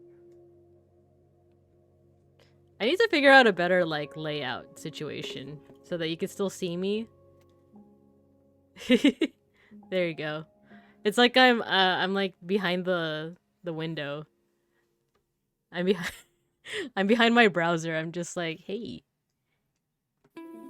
You kids like gargoyles? Wait, let me move this a little bit. There you go. I want it to be a little bit more. There you go. Yeah, you see my model right behind the window? Just, hey, you kids like Jesus? The cheeky Belmonts. Yeah. Oh, but then you guys can't see my topics. Unless you guys, you know, unless we don't need it. Yeah, there's gargoyles. What was I gonna... Okay, so I did the fruit tier list. There's also the Filipino snack tier list. Should I try that one? Is there one? Oh yeah, like Sushi did one, so... But then, like, not everyone will know about the... Not everyone knows Filipino snacks. Cheeky. There's a lot? Ooh. Filipino snack tier list. There is one other thing that I did want to talk about, and that's what my next traditional art stream should be. But let's do this first. Oh, there's a bunch, yeah. Community rankings. Oh, I didn't do that. Oh, that's a community. Okay. How do I live without you? This one? Some of these I don't recognize. That's the only thing. Nerds? Is that not American? Like...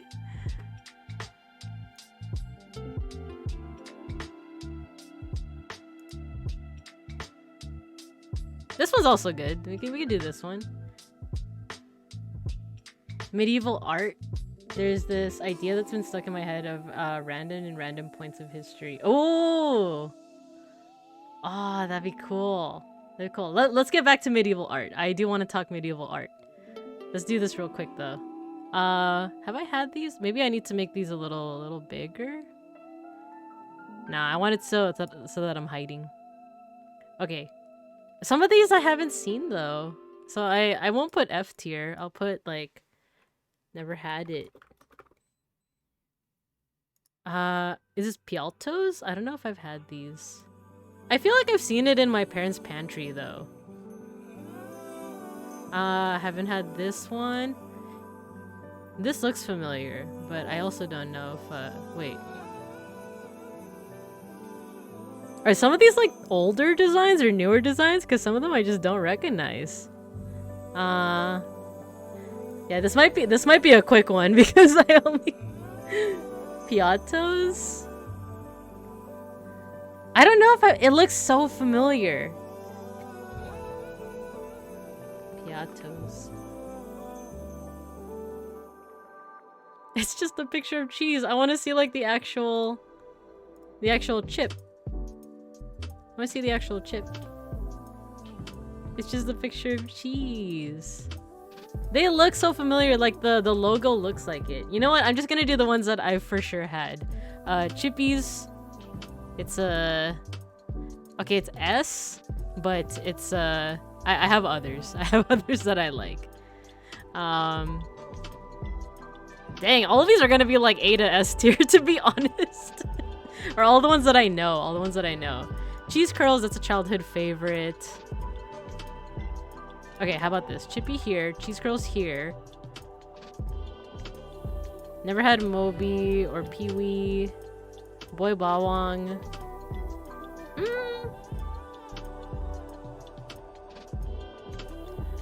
I like Boy Bawang, but I can't have it anymore because like it's just too hard on my teeth. It's too hard on my teeth.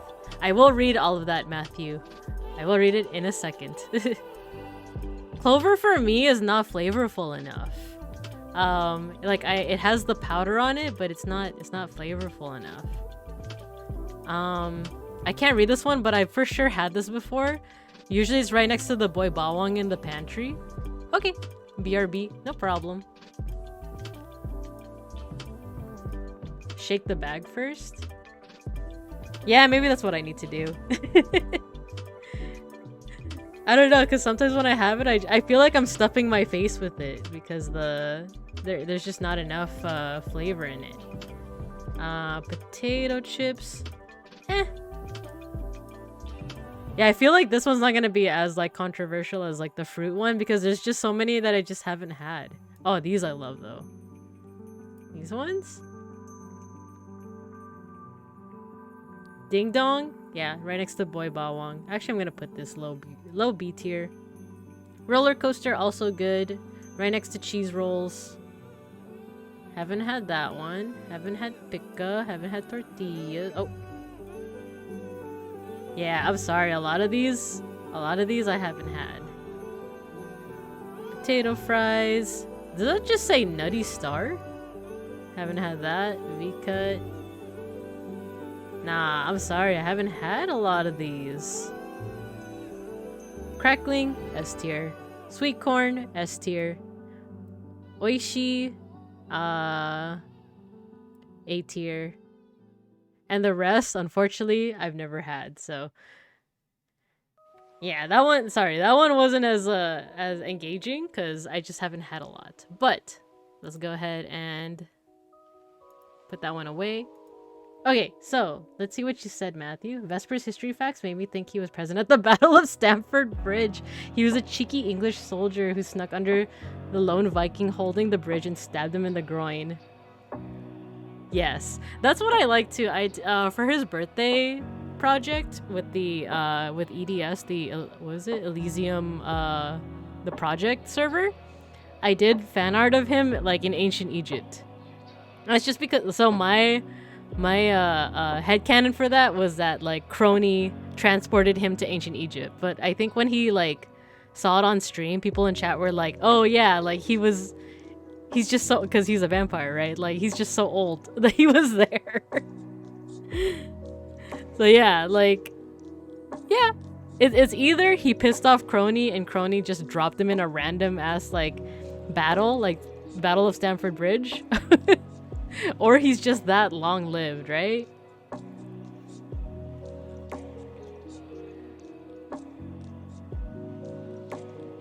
Yeah, like medieval art. I love medieval. Well, I feel like they've like Tempest VG has done that. Someone did that fan art, right? Of like everyone stabbing Battle in the head. I want a little bit more of that. But like with Vesper. My headcanon is that he was interested in the Bronze Age collab because he was alive but not present for it. He's like, dang, what was going on back there? Oh, you know what? I forgot to change my topic to just chatting. Let me do that.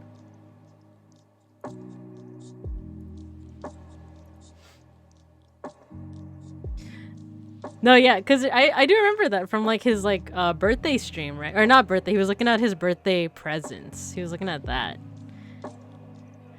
And like he said he was really interested in the Bronze Age collapse. And it's like, oh, that's cool. I love ancient history, but that's also the topic that I don't know that much about, to be honest. Maybe he's not a vampire, he's just immortal and stuck under a literal rock. Maybe.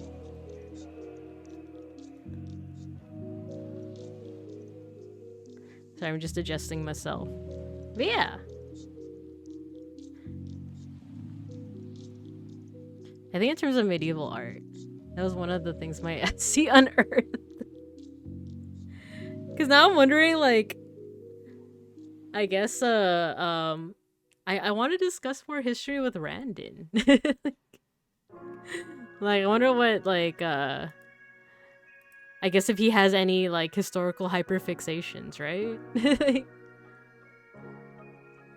Oh my god, is that why you're Rice Seeker? Are you the one that started that? The search for the rice piece? Yeah!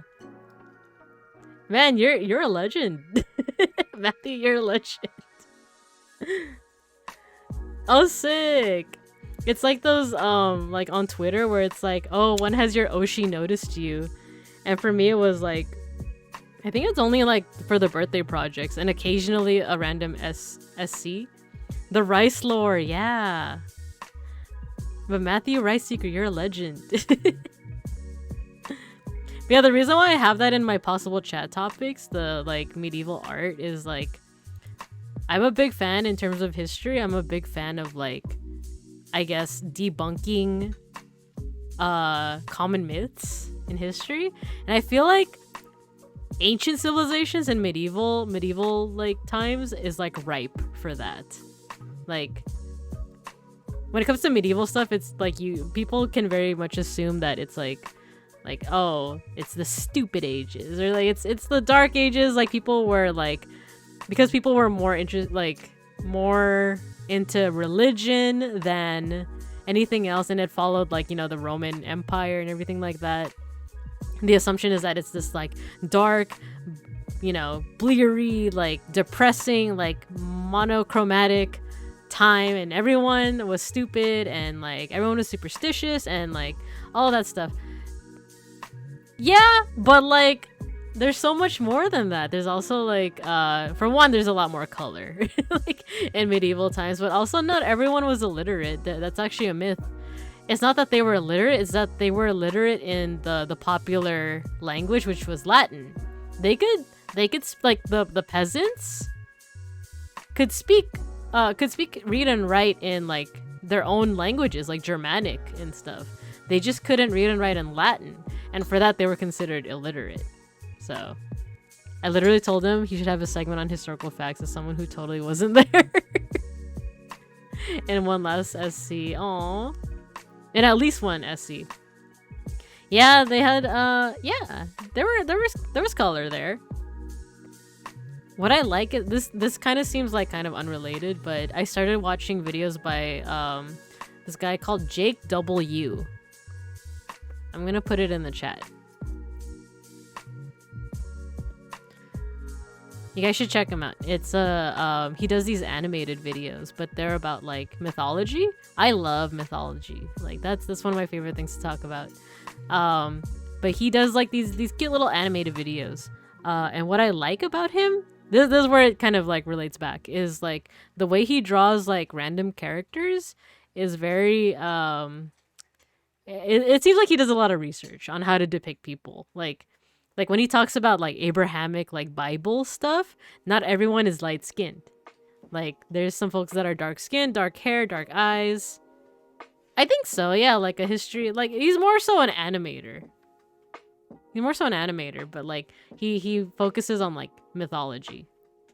And he does really cute like summaries of like mythology.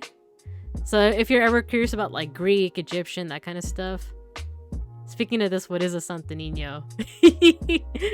I love Santo Niño. So, I already turned off my hand cam. I was gonna show you guys, but Santo Niño is I'm talking about the Santo Niño of Cebu. Santo Niño de Cebu.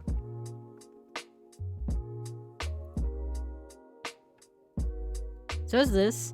A lot of Filipino households have it, or Filipino American households have it. It's baby Jesus. It's blinged out baby Jesus. So like, but I actually did like my I did like a report on the Santo Niño when I was in college, and like basically it originates from Europe, of course, with like it's baby Jesus, but he's like decked out in all of this finery, this jewelry. And he became what I argued is that is that like it kind of also became a symbol for like a little bit of like, how do I say this? A lot of times when it comes to like colonization, you know, the Philippines is currently Christian predominantly with a little bit of Muslim, but there is still some pre-colonial religious aspects in the way that we practice Christianity, or in the way that Filipinos practice Christianity. And arguably the Santo Niño is an example of that, because prior to Christianity they had all these different gods depending on like what culture you're talking about. There's like Tagalog gods, Bisaya, Ilocano. And then when Christianity came, like arguably their take on baby Jesus was different than like how the Europeans saw it. So like there's a little bit, there's some anecdotes from back in like the 1500s of like they didn't necessarily imagine baby Jesus as like this strict, austere, you know, like godly entity. they imagine him as a kid, as like this little kid. Like that sometimes there's like anecdotes where it's like, oh, the Santo Nino played tricks on me. It like disappeared for a while and it eventually my Santo Nino returned, but it smelled like the sea and it had seaweed on it. Clearly my little Santo Nino like went to the beach.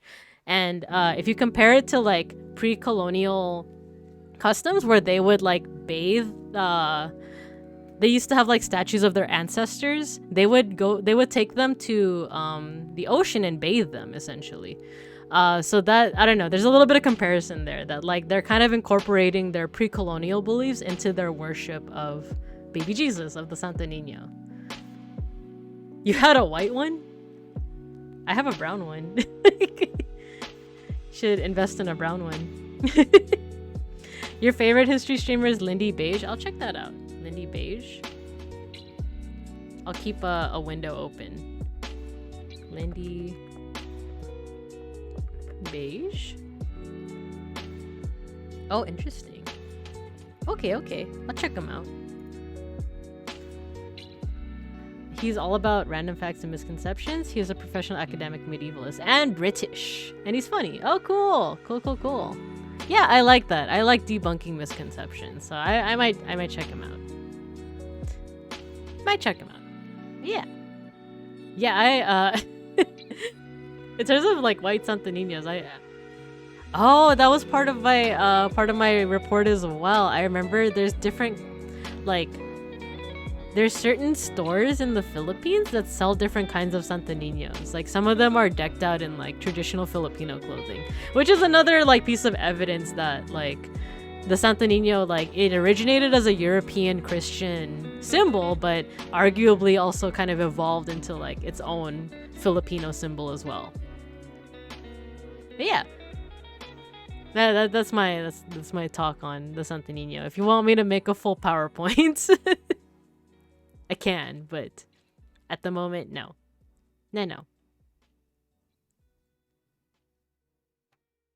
That's one of my favorite topics, though. Like how, like colonization in and of itself is like a bad thing. There's a lot of ways in which like a lot of cultures were erased, languages, stuff like that. PowerPoint stream when? Thank you for coming to my TED Talk. I do like doing. That's why I'm an educator, because I like doing stuff like that. I do like teaching lessons on. Actually, you guys are reminding me. I did do a PowerPoint on memes, like the history of memes. Yeah, fuck colonialism. Yeah, for real. So colonialism like erased a lot of things about different cultures, right? But my favorite thing to study is how indigenous cultures survived, or how like their traditions like kind of continued on. Tell more next time? Yeah, I'd be down. Cause like I also did some research in like, you know, Aztec, Maya, how those cultures and religions like survive despite colonization.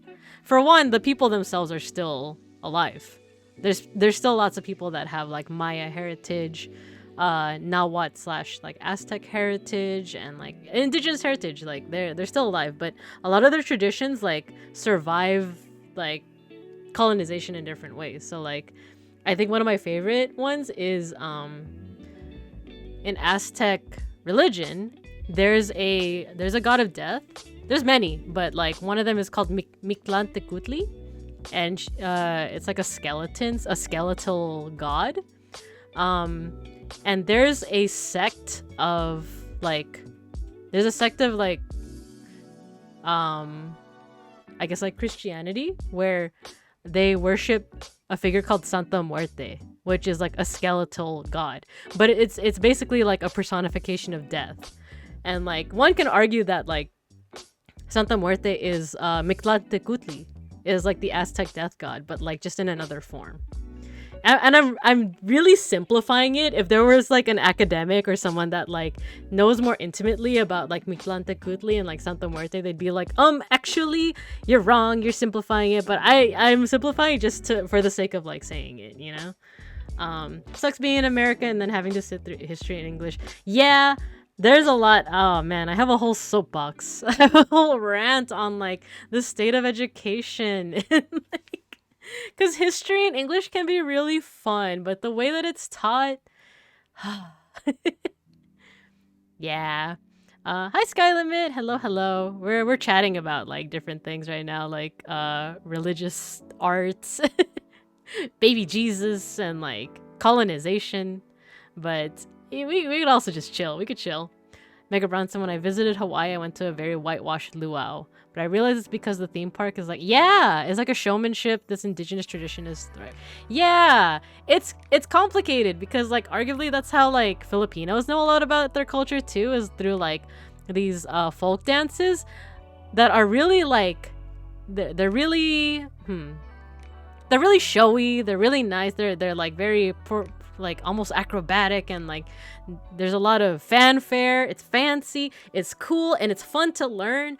But arguably, that's not really like Filipino culture. It's almost like it's like a play. It's like a theater of Filipino culture. And I do love folk dance. I love it. I want to go back into folk dance, but ultimately, that's what that is. Like it's almost like a someone said the word like pastiche, like. Which I don't really know how to like. I can't really tell you what what that means, but like it's almost like a fake version of the culture. But that's how a lot of Filipino Americans like learn more about it, and arguably like it's a good starting point to learn about like one's culture. That's how I learned more about my culture. Yeah, it's like superficial. It's superficial. It's just showing like a little snippet of it. And like there are certain dances that are supposed to be based off like indigenous Filipinos, like the mountain people and then the Muslims in Mindanao. And some of the dances, like it depends on which group is performing it. If it's like a group that does their research and that like, you know, like does it alongside the indigenous peoples, it's great. But like a lot of the dances are choreographed by like people from Manila who like they're inspired by the culture, and it's like I think this is how it's like imagine like trying to dance a dance from Mexico, but you're not Mexican, you don't know anything about the culture, but it's like, oh, this is the vibe I get from like Mexico, you know? That's kind of what that is. And like a lot of dance groups are trying to do like they're trying to make it better by like researching more and working with actual indigenous Filipinos, but like that's still the origin of it. The origin of it is very like it's almost superficial, but arguably, like I said, it's very complicated because that's how a lot of Filipino Americans or Filipinos in the diaspora, that's how they like get introduced to the culture. So it's problematic, but it's also like it's an entry point. It's a entry point, if that makes sense. But let me read back some chat messages. I skipped a couple of things. So even in ID, the religious part does forbid some native culture. Oh no.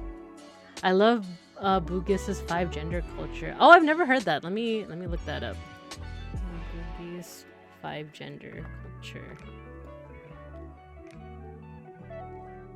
Oh yeah, so we were talking about the state of education. Yeah, it's taught to check boxes for standardized testing, and standardized testing gets you money for the schools. That's why the schools like do it. And like I don't know, like a lot of teachers, especially in education, it depends, but a lot of teachers hate it.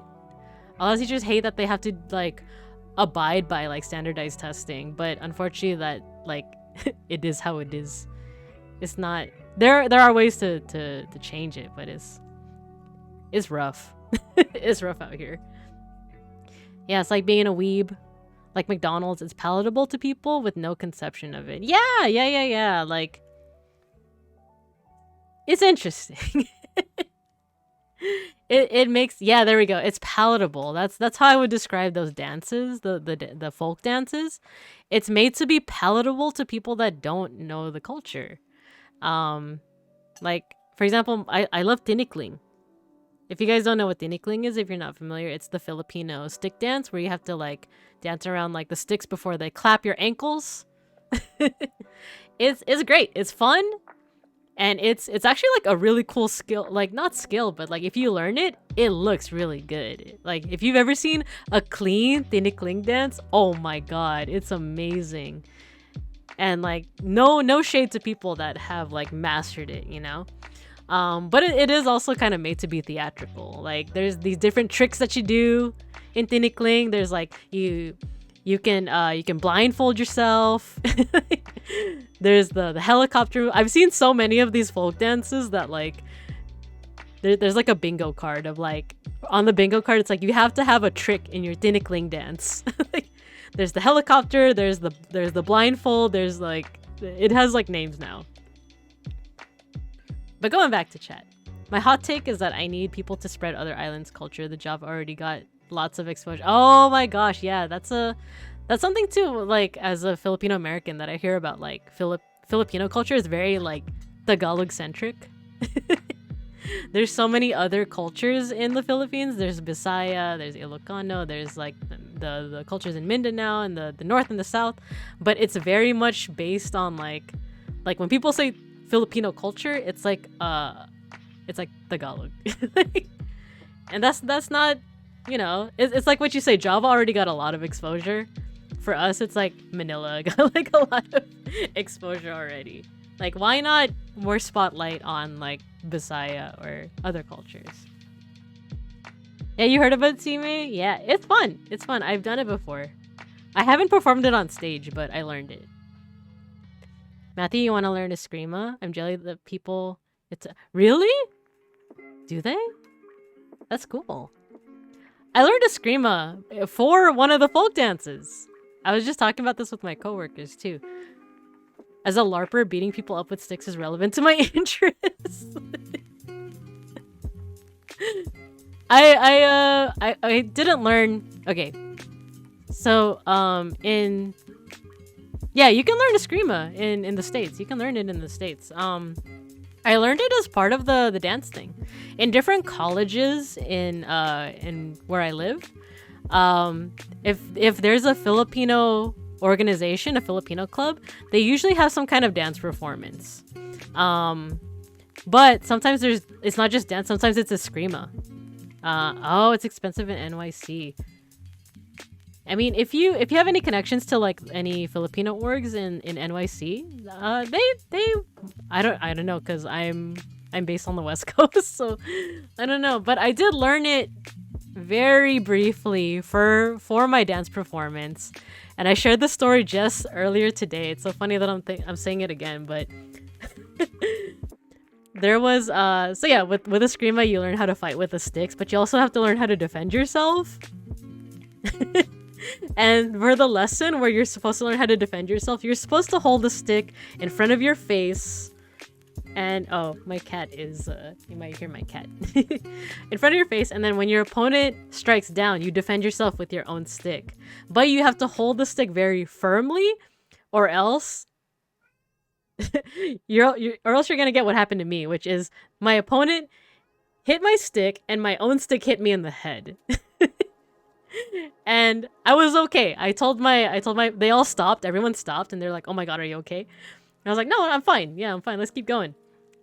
Single stick don't get disarmed. Yeah. Yeah, I got bonked. And I was like, no, I'm okay. And then they kept on staring at me, and I'm like, oh, what's wrong? And then they like pointed to my head, and I just felt like blood. I felt blood like dripping down my face, and I'm like, oh no. But they cleaned me up. I was fine. I'm fine. It's just that there's so many blood vessels. Yeah, there's so many blood vessels on your head that like any amount of blood is like kind of scary. But yeah, it's because I didn't hold the stick like hard enough that like I got hit with my own stick right in the head. Yeah, anime moment, delayed response bleeding. Yeah, that's exactly what that is. That's exactly what that is. You might hear my cat. Schnackery. Want some pets? Meow. Schnacker, come here. Aw, being needy.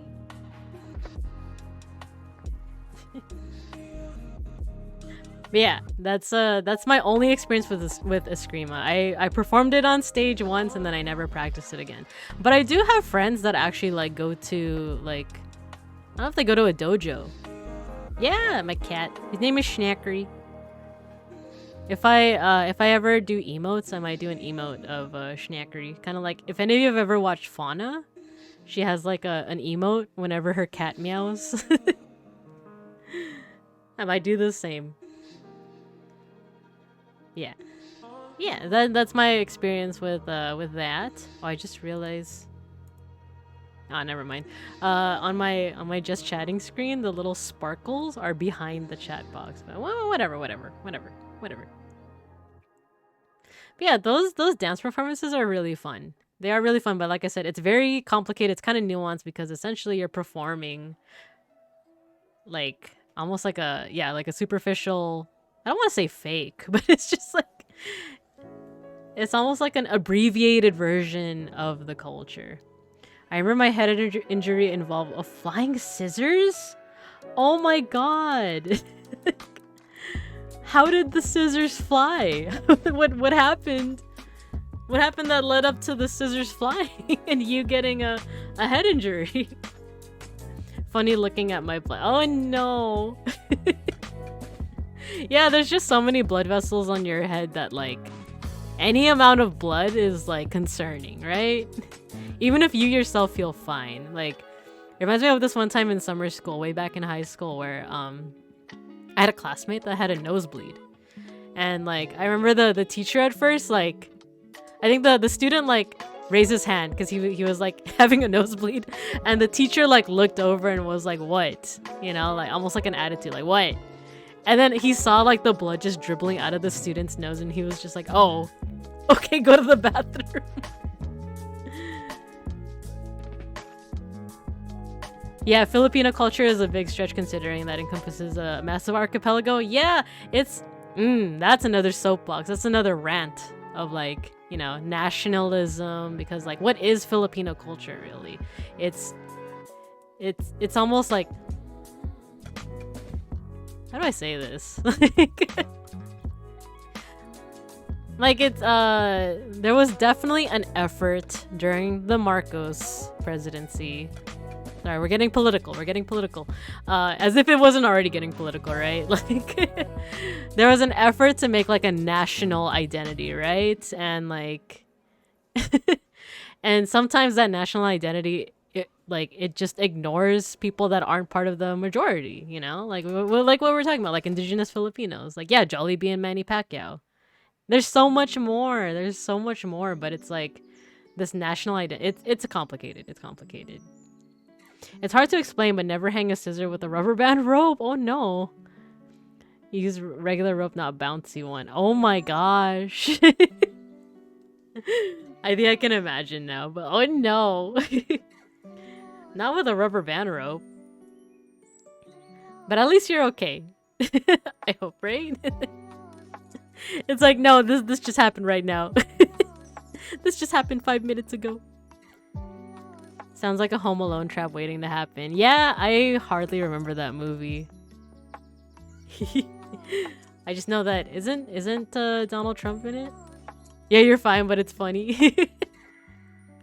I don't think I have any like, cause I don't know. That story just reminded me of like, did you end up like getting any kind of scar or anything? Cause I don't think I ever got a scar from the Eskrima stick. I think I do have one scar, but it's hidden under my hair. Because I bumped my head pretty bad and I got like I got stitches from it, but it's when I was like, how old was I? But 10, 11, you know? It was definitely when I was in elementary school, but it was this one time when oh hey Sushi. Welcome back. Oh, what did we talk about? We talked about a whole bunch of things. We talked about the Santo Niño, and then like that got into a whole thing about like Filipino culture and how like Phil-Ams learn it through like, sometimes it's like through folk dance, but folk dance is very complicated because it's very fun, it's very like theatrical and stuff, but like it's also kind of like this nationalized, like simplified version of Filipino culture. So yeah, there was that. And now we're talking about injuries. Because I was talking about how I learned Eskrima, the stick fighting. Yeah, we're talking about injuries now. We're just talking about injuries now. But like, we're talking about, I was learning Eskrima, the stick fighting. And I was supposed to defend myself. We were just practicing. I was supposed to defend myself. But my opponent hit my stick and my stick hit me in the head.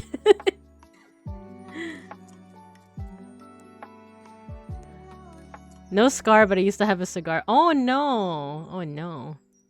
Hot take, Philam culture is superficial at best. That's it's like I said, it's very complicated. It's very complicated because like a lot of Philams really want to learn about their culture. I do. Like, I really do, and I listen to a lot of the stories of like my mom and my dad.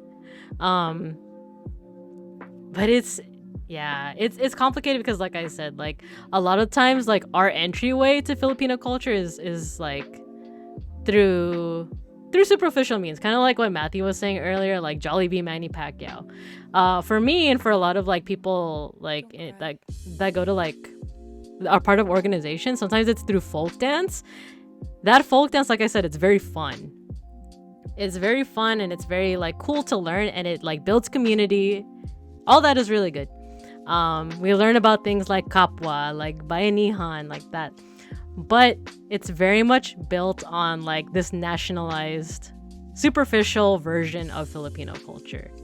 And like ultimately, yeah, we can never really like know what the Filipino experience is. But at the same time, like there's a lot like Filipino American experience is also its own thing as well. So yeah, that's you're not necessarily like the hot take is right. We never really can like learn about the culture as much as we try, but at the same time that builds our own experience as well.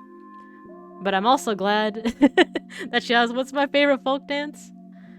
Wait, let me see. I agree. I do. At the end of the day, I'm kind of an outsider in relation to it. Yeah. We'll never know it because we didn't grow up in. Well, if you're Phil-Am or if you're Filipino in diaspora, you'll never really know it because you didn't grow up there, unless you like move, I guess. But food is another thing I love. Oh man, food. What's your favorite folk dance? Pandango sa ilaw. And I know I said that with a thick American accent, but Pandango sa ilaw. It's fun. It's fun. It's the one where you balance candles. You can balance it on your head. You balance it on your hands. I like it. I like so a lot of times with the dance, there's like different suites, right? And like I have a whole thing of like I have a whole thing about like, you know, the different suites, because like the dances that are like inspired by indigenous Filipinos, they are just inspired by them. You know? So I tend to like the ones that are like, you know, tinikling, pandango sa ilaw, pasigin is the one that is like you're fishing, you're trying to catch fish. I like those ones. And sayo sa bangko, that one's fun. That's a for those who don't know, sayo sa bangko, I said that with a thick American accent, I'm sorry. It's a dance where you have to balance on benches. It's very acrobatic, it's very theatrical, it's very dramatic. Let me read back on chat because I feel like I'm missing out on some good messages. As a film, the interest came later in life, trying hard to. Oh yeah, that's a big thing. Trying to assimilate, right? That's a whole thing. For me, after some of my family passed, I decided to learn cooking Filipino food because to me, I think the dishes passed down. Like this is what my grandma gave my mom. Yeah, I think it's exactly like what Sushi said. Is like things like food and recipes, those are the real kind of like legacies, right? Like if you really think about it, those are the things that have survived and evolved, but like survived things like colonization, and like they're literally like passed, like you said, passed down generation from generation. Like I think there's something really touching about that, you know? Like no matter what kind of hardship your culture goes through, if you still have the recipes, you still have a lot of the history and the legacy, you know? Minor in Asian Am Studies. I love Asian Am Studies. That's that's another complicated relationship. Oh, no worries, Sime. Go get lunch. I love Itik. I love Itik. It's such a if you ever see like little kids performing it, it's so cute. It's so cute. For us, food is a sign of love, so it's like passing down generations of love. Yeah. No, full agree. That's like, you know, like I made the joke earlier when we were talking about fruit, is like instead of apologizing, Asian parent or like any kind of like parent will just cut fruit. Yeah, that's literally like, that is quite literally like, it can be a substitute for I love you, you know? Yeah, enjoy your lunch, Sime. Enjoy your lunch. I want to keep talking about this stuff, but I also feel my voice is getting kind of croaky.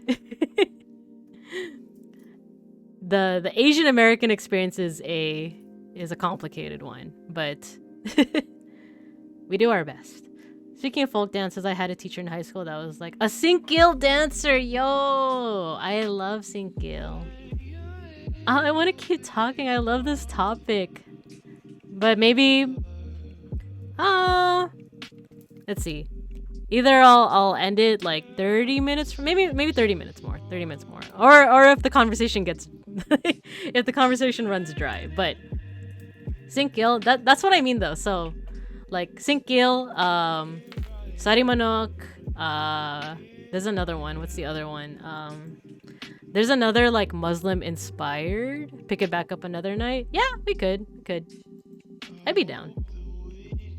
Yeah, the Mindanao Muslim inspired dances, those are also very theatrical, right? But they claim that it's from like, oh, this is like Maranao, or this is from like a specific culture, when it's actually just like, I don't know, kind of inspired, but it's like choreographed by someone that like that's just like, oh, Mindanao culture is really cool, but they're like from Manila, like, you know, I know you're from Manila, but like sushi, but you know what I mean, where it's like someone from the city is trying to create a dance that is inspired by indigenous Filipino culture, and sometimes they might miss some of the nuance of it, right? That's why I tend to like, you know, like Bisaya or Tagalog dances more, because like they have a richer dance culture. Yeah.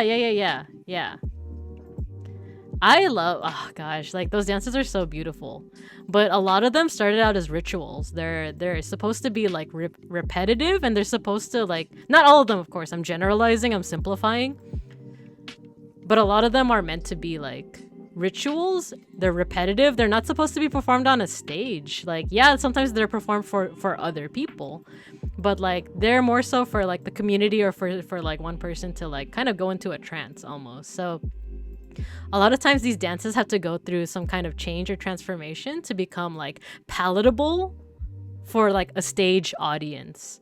And then sometimes you lose the meaning of the original ritual.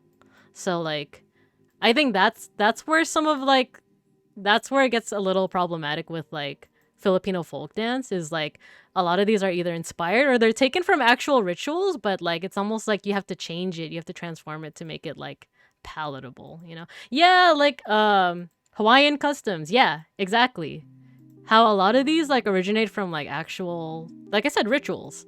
They're very meaningful for the people, but like for tourism, you have to change it. You have to add like, you know, the the fire dance that was made to worship like the people of like, sorry, like the fire dance maybe that originated to like worship Pele, but it became like more sensationalized and more like performance based and more theatrical, you know? So and with that it loses some of its meaning. So I don't know. The Lua I went to did a freaking God Bless America rendition. What? God bless him. Like, that's ew. Not the Hawaiian dance saying God bless America. No. But yes, like going back to what Sushi said, like they definitely have like such a rich dance culture. And especially because like I think Nyanda Delta talked about this, but like there's like a cultural appropriation such America very wow. Serve teriyaki beef and something else. Oh god. But there's like for Muslim dances, some of them are they're derived from like stories from like the Filipino Muslim population. Beautiful stories. There's one called like the Darangen. Beautiful stories.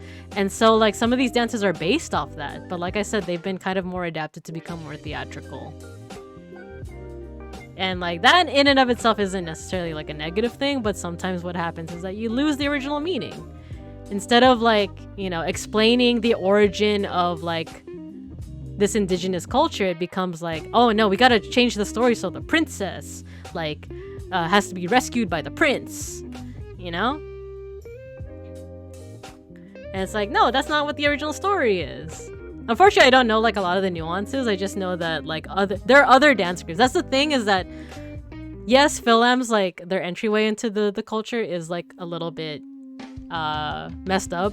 Like, but there are dance groups that are trying to undo it. They're trying to at least be better. There are dance groups that are trying to do the research and like work alongside indigenous people to at least make it a little bit better than what they learned. Oh, and the host was like, oh, poi is what? Poi is gross, but if you should try it, and the same to like the other traditional Hawaiian luau food. And I was like, what the fuck is this? Oh no. Not the host being like, oh, the traditional food is gross. Yeah, there's always an attempt to be better. Always an attempt. But unfortunately, like I said, the origins are still there. I'm telling you, my life changed when I found out. This is like kind of a very niche topic, but like a lot of the folk dances that we learned. Hi, Kiki Lodi. Hello, L. we're chatting about different things, but we're chatting about like Filipino dance. But what are they talking about? So a lot of the dances, the Filipino folk dances, are derived from a group called Bayanihan folk dance. This Bayanihan folk dance was, from what I heard, a nationalist project started by the Marcoses, the dictators, to try and create this like national Filipino identity. But yeah, like I said, this is a very, very niche topic, so I understand if any of this is like, bro, what? Like, what is she talking about? Yeah, sushi, yeah. My life changed when I heard that. I was like, oh no. Because beforehand, I was just kind of like accepting Filipino folk dances. Like, oh, this is fun. I'm learning more about my culture. This is fun. But after learning that, it was like, oh, this like completely changed my perspective. It was like, dang. Yes, Matthew, yes. Exactly. It was a revisionist cultural project. They make CCP in their reign. Yeah. Big oof. Yeah. Very much so. I love this topic. I love talking about it, but my voice is going. I feel the croakiness. I want to keep talking, but I feel like I should probably rest. So, Chinese Communist Party? No, CCP,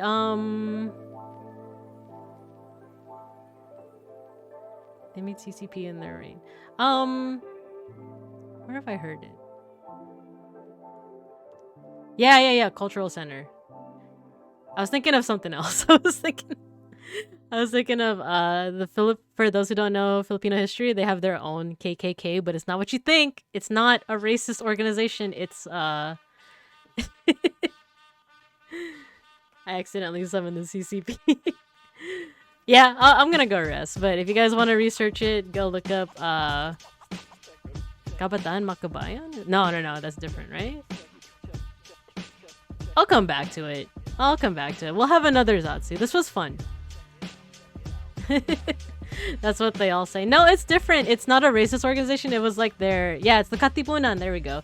When the Philippines was ruled by Spain, the KKK was their like freedom group. I'm simplifying it a lot, but yeah, let's Zatsu about history another time. This is fun though. I was kind of like, I don't know if like if I have the chops to do Zatsu streams, but this was a lot of fun, so I'm down to do it another time. But with that said, let me stop raids so no one raids into me. The KKK. Oh my god, shut up. That's not That's not what I mean. That's not what I mean. Yeah, look at what Sushi says. Look at what Sushi says. My friend May told me about people getting outed as comment. Yeah, exactly. Yeah, no worries. No worries, L. No worries. There'll be more to be had. So let me go to my ending screen. And let's see who we can raid into, if anyone is streaming right now. So let me see. Oh, Kureketa! Let's go ahead and raid into Kureketa right now. But alright, thank you everyone for tuning in. This was so much fun. I definitely want to do more Zatsus in the near future. But have a good morning, afternoon, or evening, depending on where you're at. And as always, I'll see you when I see you. So let's go ahead and raid into Kureketa. Bye everyone, have a good